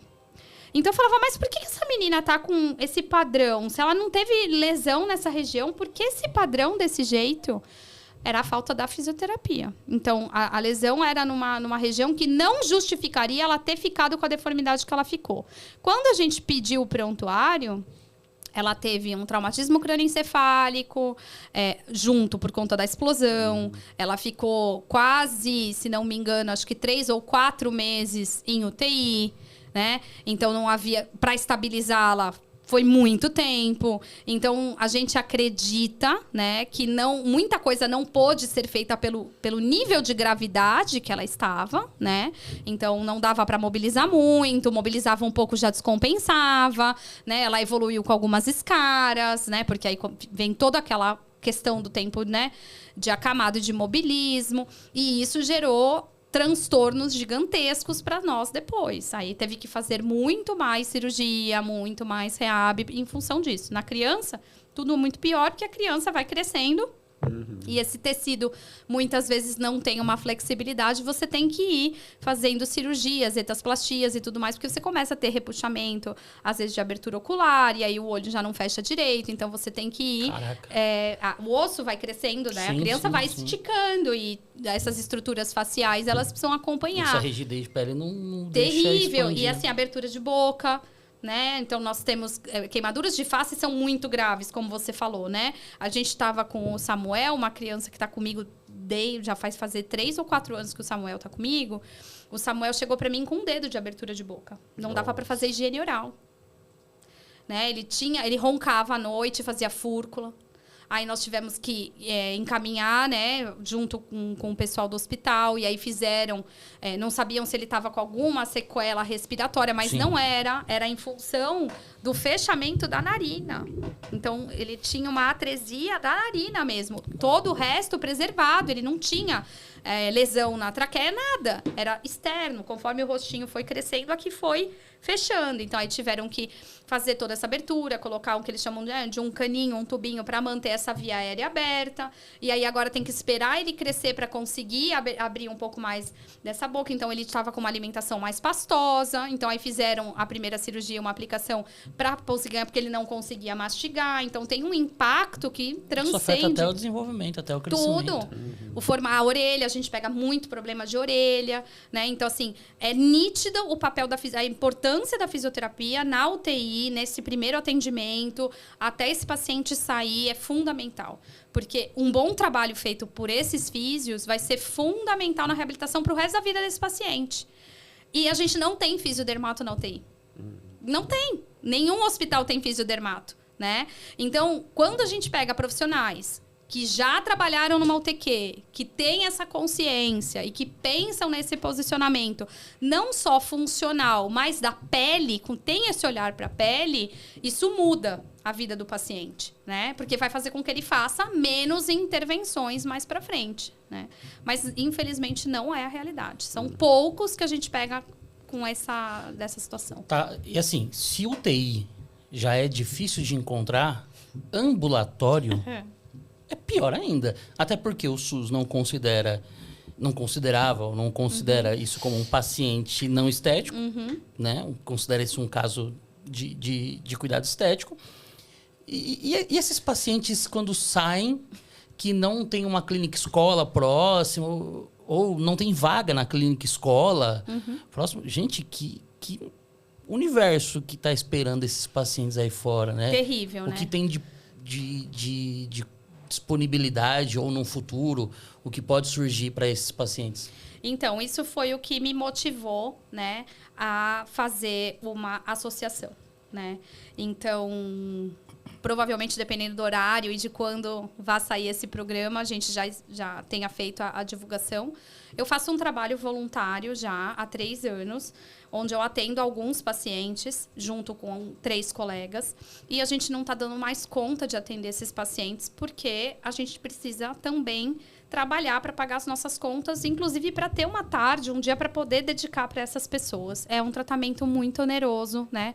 As coisas são muito difíceis. E aí, a gente tinha o Proqueimados, que era uma instituição que fechou na pandemia por falta de verba. Então, era um lugar que oferecia o atendimento assim, completo para esses pacientes, desde orto, físio, fono, TO, tudo. Esse espaço, infelizmente, fechou. Nós temos alguns lugares que oferecem atendimento, mas a maioria voltada para a função e uma fisioterapia muito...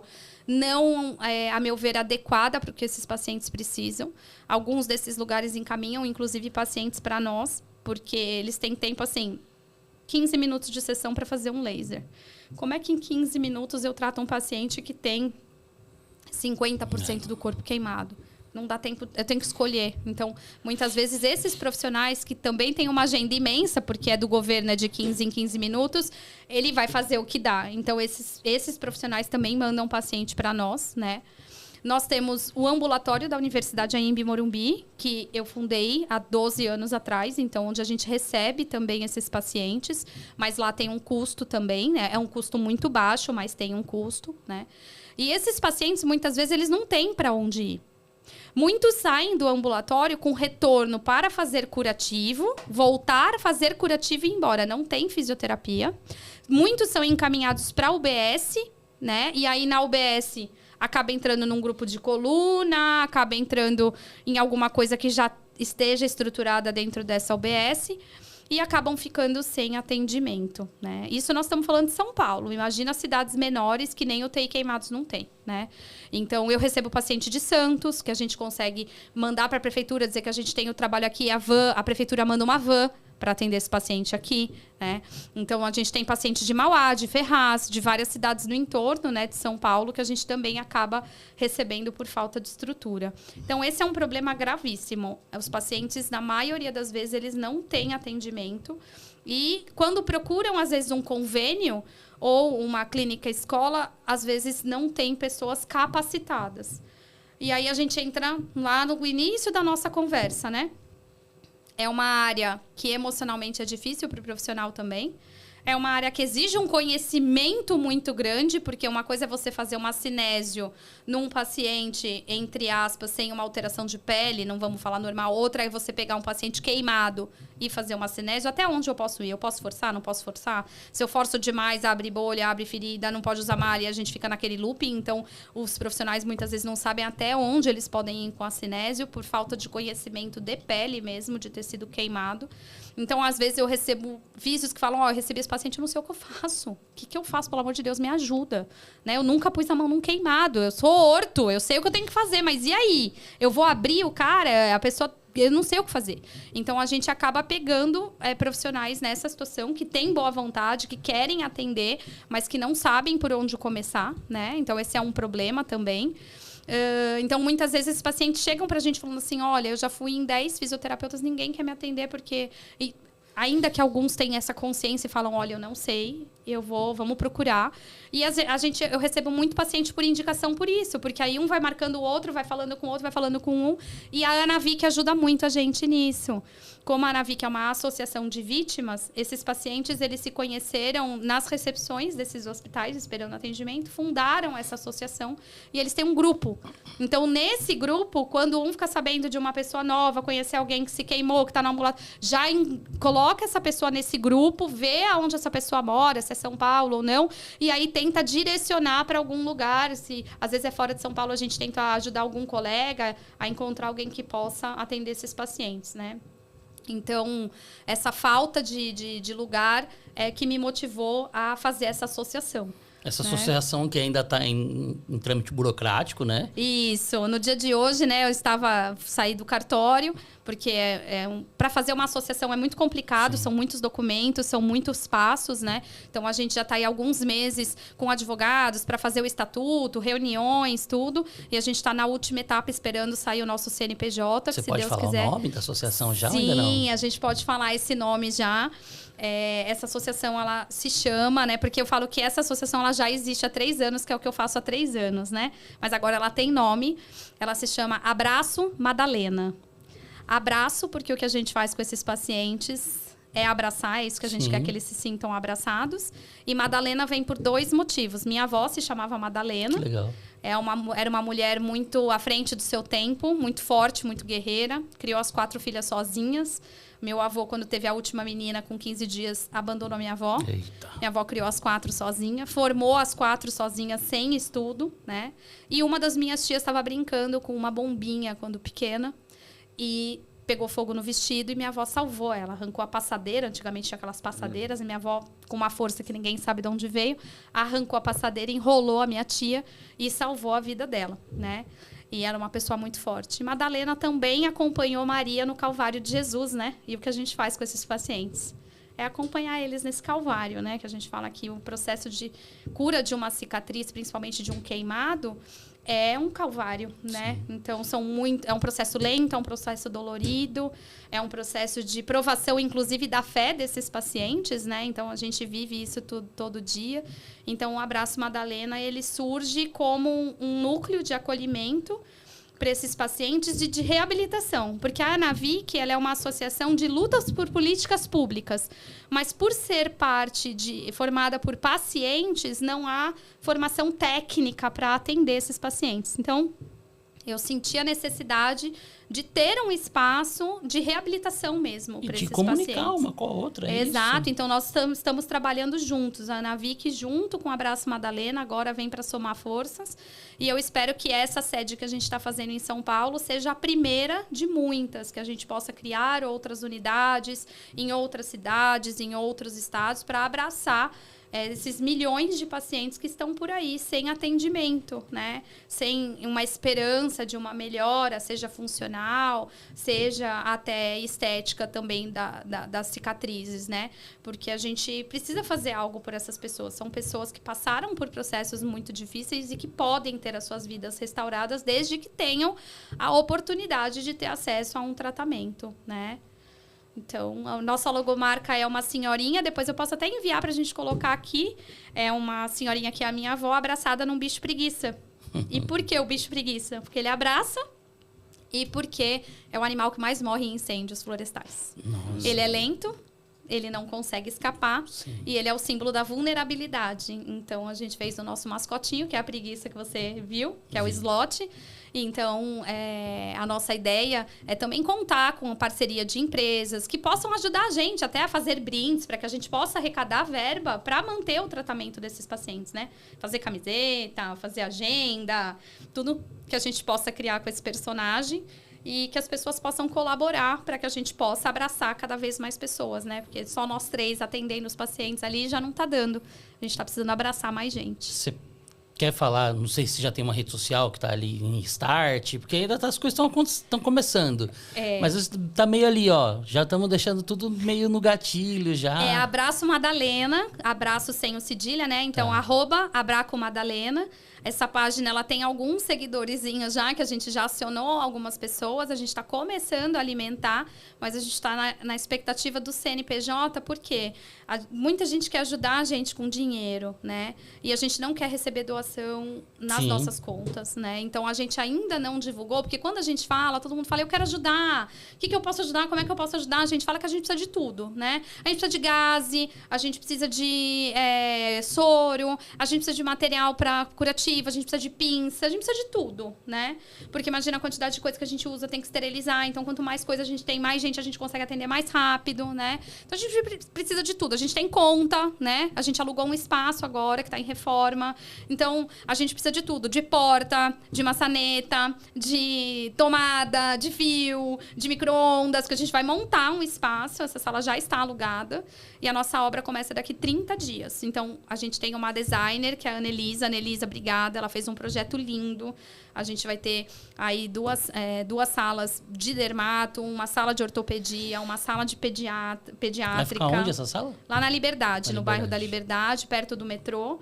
Então, a gente está com tudo em andamento aí, mas a gente precisa de muita ajuda. E a gente só não tornou as coisas públicas ainda por conta do CNPJ, porque a gente quer divulgar o CNPJ com uma conta física para que a gente possa realmente deixar as coisas muito transparentes. A gente quer fazer tudo muito transparente, fazer uma prestação de contas, com a contabilidade toda certinha, né? Porque eu falei, eu tenho 24 anos de formada, eu tenho uma história, né, aí na 22, na verdade, esse ano. Eu tenho uma história na fisioterapia marcada por uma postura muito correta, muito íntegra e muito ética. E eu quero levar isso para o Abraço Madalena. Muitas vezes eu faço campanha de doação e as pessoas falam, eu estou doando porque eu sei que a história é real, que é verdadeira.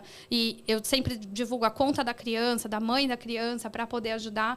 Então, a gente ainda não tornou as coisas tão públicas, né? Esse é um momento para a gente muito importante pelo alcance que vocês têm. A gente sabe que muita gente vai ficar sabendo da gente. A gente agradece vocês também por abraçarem a gente, que é uma forma de vocês abraçarem a gente, dar esse espaço para a gente poder falar daquilo que a gente está fazendo e vai fazer, né? Então, que a gente consiga abraçar pessoas através disso que vocês estão fazendo. Porque esse espaço que vocês estão dando para a gente, ele é imensurável. A gente não tem como agradecer isso, porque Pode parecer pouco, a gente está aqui conversando há, sei lá, 1, 2 horas, o alcance que isso vai ter e quantas pessoas vão abraçar a gente através do que vocês estão fazendo aqui é muito maior do que vocês podem imaginar, né? Então, a gente é muito grata. Eu falo a gente, porque eu não faço nada sozinha, né? São várias pessoas que estão me ajudando, desde a designer, a pessoa que locou a sala, né, que a gente vai alugar e vamos pagar esse aluguel para essa pessoa, mas que permitiu que a gente fizesse as obras na sala do jeito que a gente queria, porque hoje não é todo mundo que permite isso, né? Então a gente tá fazendo banheiro adaptado, então tudo isso são coisas que vão mexer na estrutura da sala e a pessoa se dispôs a fazer tudo que fosse necessário para que a gente tenha uma sala daquilo que os pacientes precisam, né? Os advogados que fizeram gratuitamente, né? O Dr. Marcos e a doutora Gabriela, que fizeram o estatuto da gente todinho para que a gente daqui 1 ano e meio consiga ter um benefício do governo, né? Então, a designer que fez o slot, que é a Janaína Moraes, que também não cobra nada da gente, faz tudo que a gente precisa, deu vida ao nosso personagem, né? Então, não dá nem pra gente enumerar todos os físicos que estão comigo já há 3 anos. O slot é bonitinho. Ele é demais, Você né? viu também, né, Ives? Ele é demais, ele é muito fofinho. Então, é um personagem, dá vontade de abraçar ele, né? Dá. Se você entrar aí agora no Abraço Madalena, Tô entrando aqui no agora. Instagram, você vai ver que eu pus um vídeo hoje da minha avó lá. Ela fez a minha avó com ele no colo. Olha aí a Dona Madalena, essa é a Dona Madalena e esse é o slot, essa é a nossa logomarca. Pô, me quebrou esse vídeo, hein? Ai, Pô, lindo, bonitinho. né? Nossa, eu fiquei arrepiado, cara. Agora eu quero ver as pelúcias do slot aí. Então, você sabe que a gente está em busca de alguém que faça pelúcia. Você que faz pelúcia, por favor, entre em contato com a gente, porque tem o nosso advogado, que é o Marcos, ele virou e falou assim, pronto, agora eu, um homem de 50 anos, quero pegar essa pelúcia no braço. Tô com vontade de ter uma pelúcia do slot. E todo mundo que olha pra ele fala, eu queria abraçar ele, eu queria uma pelúcia dele. Não, e é um baita produto para vocês levantarem renda para associação. A ideia é exatamente A pelúcia essa. do slot. Eu quero uma pelúcia do slot. Eu quero uma pelúcia do slot. Dá pra ter grande, pelúcia de chaveirinho, Exato. pelúcia de mochila. A nossa ideia é fazer tudo. E, principalmente, a nossa ideia é ter a pelúcia para dar para as crianças Sim. que chegarem na associação. Por quê? O slot ele vai funcionar como Um acolhedor. Um acolhedor, E aí a criança ela vai levar ele para casa e o desenho dele você vai ver depois com detalhes. Ele é cheio de pespontinhos que a gente fez para simular uma cicatriz também, para as crianças poderem se relacionar com ele. Se vocês encontrarem alguém, eu vou adquirir essa pelúcia para ajudar. Com certeza, eu tenho certeza que muita gente que vai estar assistindo aqui também vai querer, porque ela, não só o significado, não só a ajuda, eu acho que isso aqui tem tudo para dar certo aqui pela brasilidade que representa a preguiça. Uhum. Então todo mundo vai querer ter uma pelúcia de preguiça, porque preguiça é fofa. É muito lindo, né? E ele ficou identifico. maravilhoso. A gente fica olhando pra ele, eu falo, tô apaixonada. É minha nova paixão agora, o slot. A gente tá aí, segurando, esperando as coisas pra divulgar. Eu já falei, eu quero fazer camiseta, quero fazer caneta, quero fazer planner. Tudo que der pra gente fazer. Eu queria fazer um agarradinho dele também pra colocar no esteto, Sim, sabe? sim. Então, a gente quer ver aí quem é... Tem tanto artista por aí, né? Eu mandei fazer 2 de feltro, mas não ficaram iguais, assim, sabe? Mas a gente tá chegando perto. Mas quero ver se eu faço uma naninha, sabe? Pra quem tem A filho filha pequeno. do Wolf Maia que é queimada também, não é? Não sei. É do Wolf Maia, não é? Não sei. Tem... Olha a minha ignorância, já não Deve, sei. deve ficar também legal aqueles bonequinhos Ela é de crochê. atriz. Aqueles bonequinhos de crochê deve É ficar tipo legal. amigurumi, né? Tipo amigurumi, mas assim. aí teria que fazer, acho que, o molde dele primeiro, né? Pra depois fazer na mão, pra poder ficar bem parecido. Então, a gente tá na luta aí pra... com os próximos passos da associação para que a gente consiga arrecadar fundos e abraçar mais pessoas, né? Que hoje a gente tem bastante paciente, mas a nossa ideia agora, com esse espaço dedicado a eles e com a Cinésio junto, a gente vai conseguir fazer um trabalho ortopédico muito maior do que o que a gente vem fazendo hoje, né? Muito legal. Não é dele não, mas eu vou descobrir e aí eu te falo. Porque com certeza é uma pessoa que vai abraçar essa causa. A gente ficou sabendo de alguns famosos, né? Teve, acho que um jogador de futebol que sofreu uma queimadura agora tem pouco tempo, né? Tem um prefeito também, acho que foi de Santo André, não me recordo agora, que também sofreu um acidente numa fogueira. Então, a gente, assim que as coisas estiverem, que a gente agora está, assim, perdendo, entre aspas, né? Investindo o nosso tempo, além do trabalho, porque eu dou aula em 2 faculdades, eu tenho uma filha, eu tenho meu consultório, então a gente está aqui, Tem o coffee. né? Tem o coffee, né? A gente está aqui só nos pratinhos equilibrando desequilibrando para dar conta de tudo, né? E assim que a documentação, que é o mais importante, ficar pronto, que a gente tornar público, a gente tem certeza que esse espaço como o de hoje também vai fazer com que as pessoas cheguem até a gente, né? Olha, eu trabalho com isso, eu posso ajudar, eu faço caneca, eu faço brinde, eu faço chaveiro, eu consigo fazer a pelúcia. Ou até os profissionais né? se disponibilizarem a oferecer mão de obra, né? Também ajuda. Aí, quando a gente fala de mão de obra, o mais importante é a capacitação, né? Porque eu recebo muita gente que fala, eu quero ajudar. Tá bom, qual é a sua experiência? Eu não tenho. Tá, mas aí como é que você vai ajudar se você não tem experiência, né? Então, para ajudar no atendimento, a gente precisa que sejam físios que realmente já trabalhem, porque nesse momento a gente não tem condição de ensinar, a gente precisa de mão de obra. Então, hoje nós somos em 4 e nós estamos dando conta, por enquanto, disso. Mas isso vai crescer, a gente vai precisar de mais pessoas, né? Então, mas não é só isso. Às vezes a gente tem alguém que trabalha com rede social. Ah, eu posso fazer um vídeo, eu posso fazer um post no Instagram, eu posso, sei lá, qualquer coisa, né? Olha, eu faço um trabalho voluntário, eu faço um trabalho artesanal, eu posso doar uma cesta para vocês rifarem, entende? Toda ajuda é muito bem-vinda, né? E muitas vezes só da pessoa compartilhar, né? Eu falo que quantas vezes esses artistas não ficam sabendo de um projeto como o nosso através de pessoas que ficam lá o dia inteiro marcando. Sim. Sabe? Marca, conta, compartilha. A gente está filmando os nossos pacientes, né? E pedindo para eles contarem as histórias deles, tudo para a gente também divulgar essas pessoas. Então, quando a gente começar a divulgar a história dos nossos pacientes, puderem compartilhar também, qualquer um que puder compartilhar. Não posso ajudar, não posso fazer, não entendo nada, não consigo. Porque tem gente que fala, olha, não consigo, é uma causa que mexe com o emocional, não consigo. Compartilha. Fala com alguém, aonde você estiver, se puder falar do trabalho, já vai ajudar bastante que essa ajuda chegue a gente que precisa, né? Às vezes um produto de limpeza, fazer uma faxina, uma mão de obra, qualquer coisa, porque hoje a gente faz tudo, né? Muito legal, cara. Da hora, né, mano? Muito. Pô, e é um assunto que, a gente podia falar muito mais coisa, hein? A gente não falou de um quinto do que a gente queria falar com ela. Vamos combinar um negócio assim, então. Já vamos marcar Passando Plantão Ciência pra gente falar um pouquinho especificamente do tratamento.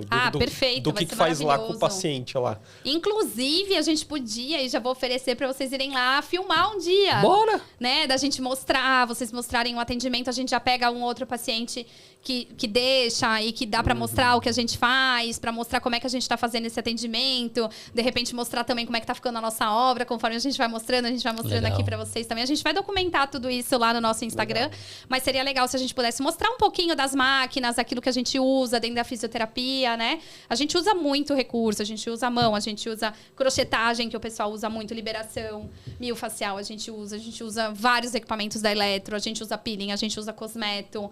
Eu falo que a gente usa de tudo, né? Tudo dá para adaptar com o paciente queimado, exatamente por conta dessa versatilidade, dessa amplitude de problemas que vem junto, né?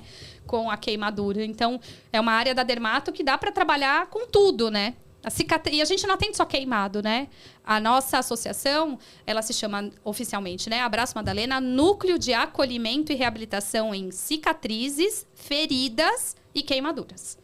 Então, a gente vai abordar não só a queimadura, que é a nossa paixão principal, mas qualquer tipo de ferida, úlcera, qualquer lesão que o paciente tenha, pé diabético, qualquer tipo de ferida operatória e qualquer tipo de cicatriz também, tá? Então, a gente vai abranger tudo.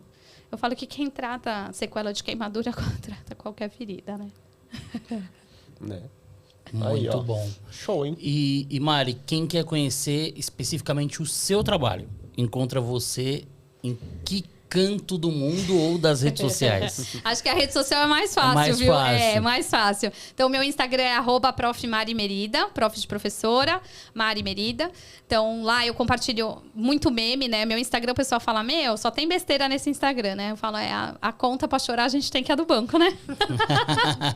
O meu Instagram é pra eu me divertir. Tem alguns conteúdos científicos lá também, né? Na minha página. Mas tem muito meme de cicatrizes, tem meme de café, que eu sou viciada, né?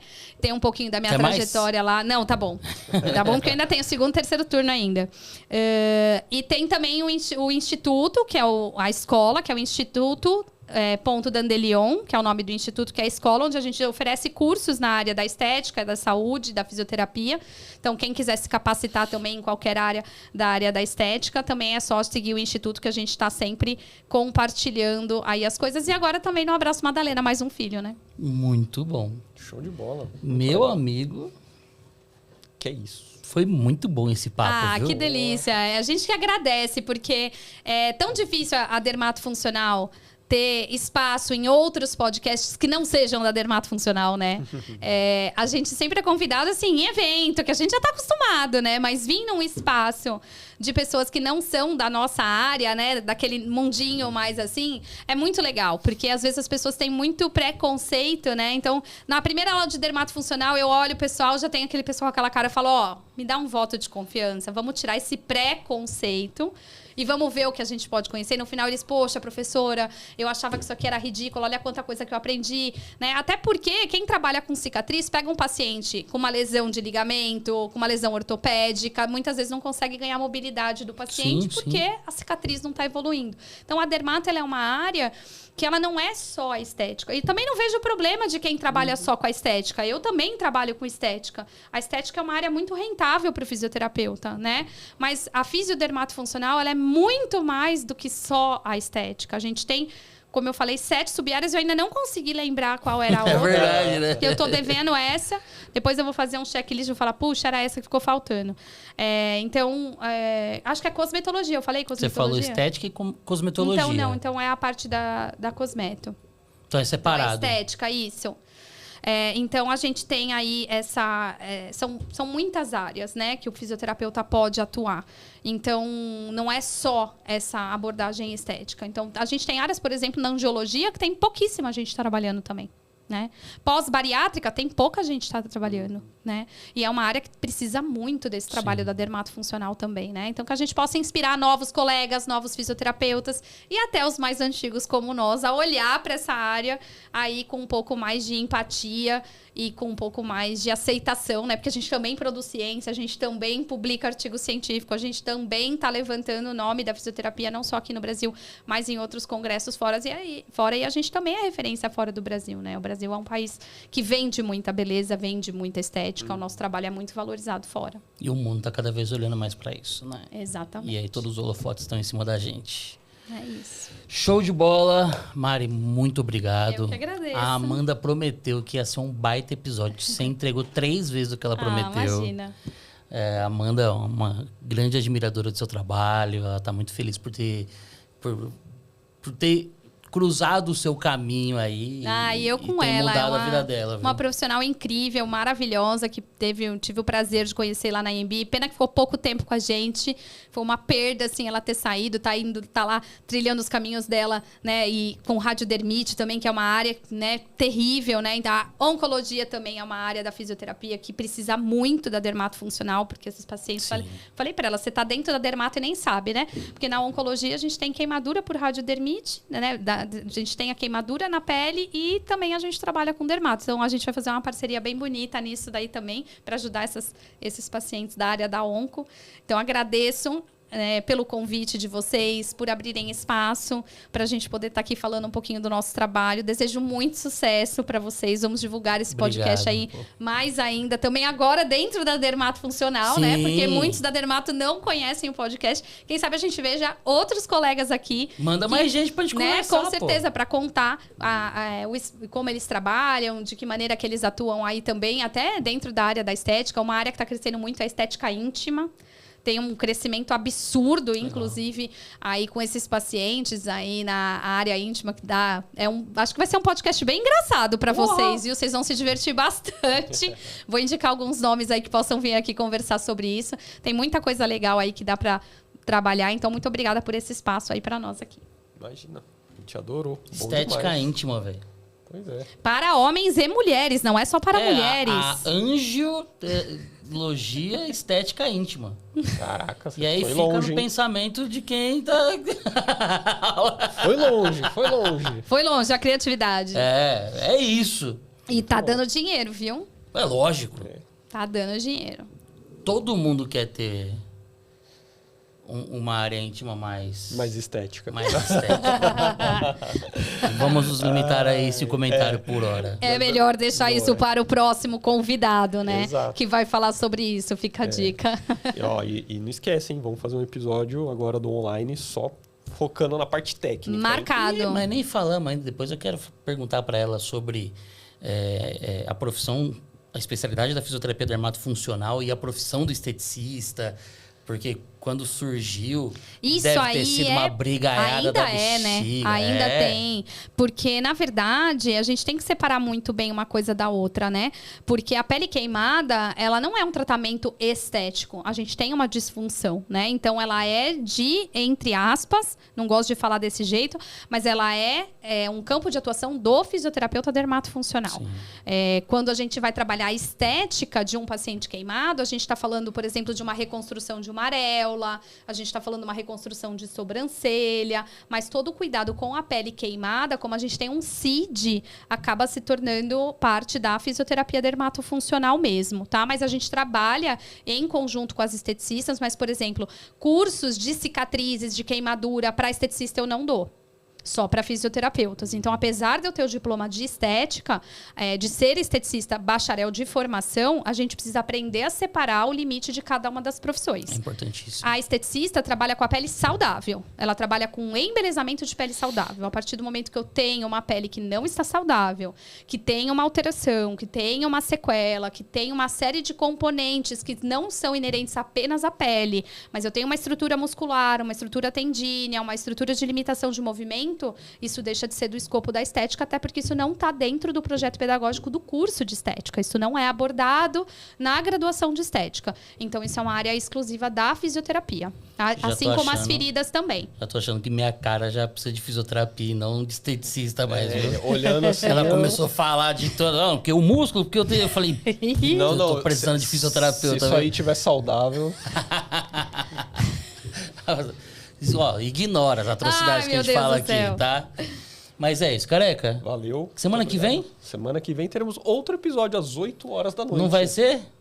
Não sei. O Dogrinha? Não sei.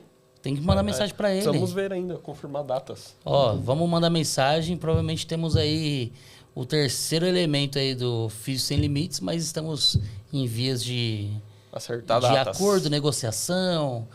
transferência, budget, janela, tem que ver se o Atlético de Madrid libera e veremos, tudo chique, mais. né? Mas, de qualquer forma, estejam aí conosco às 8 horas da noite, toda segunda-feira. Show, não deixem de seguir Prof.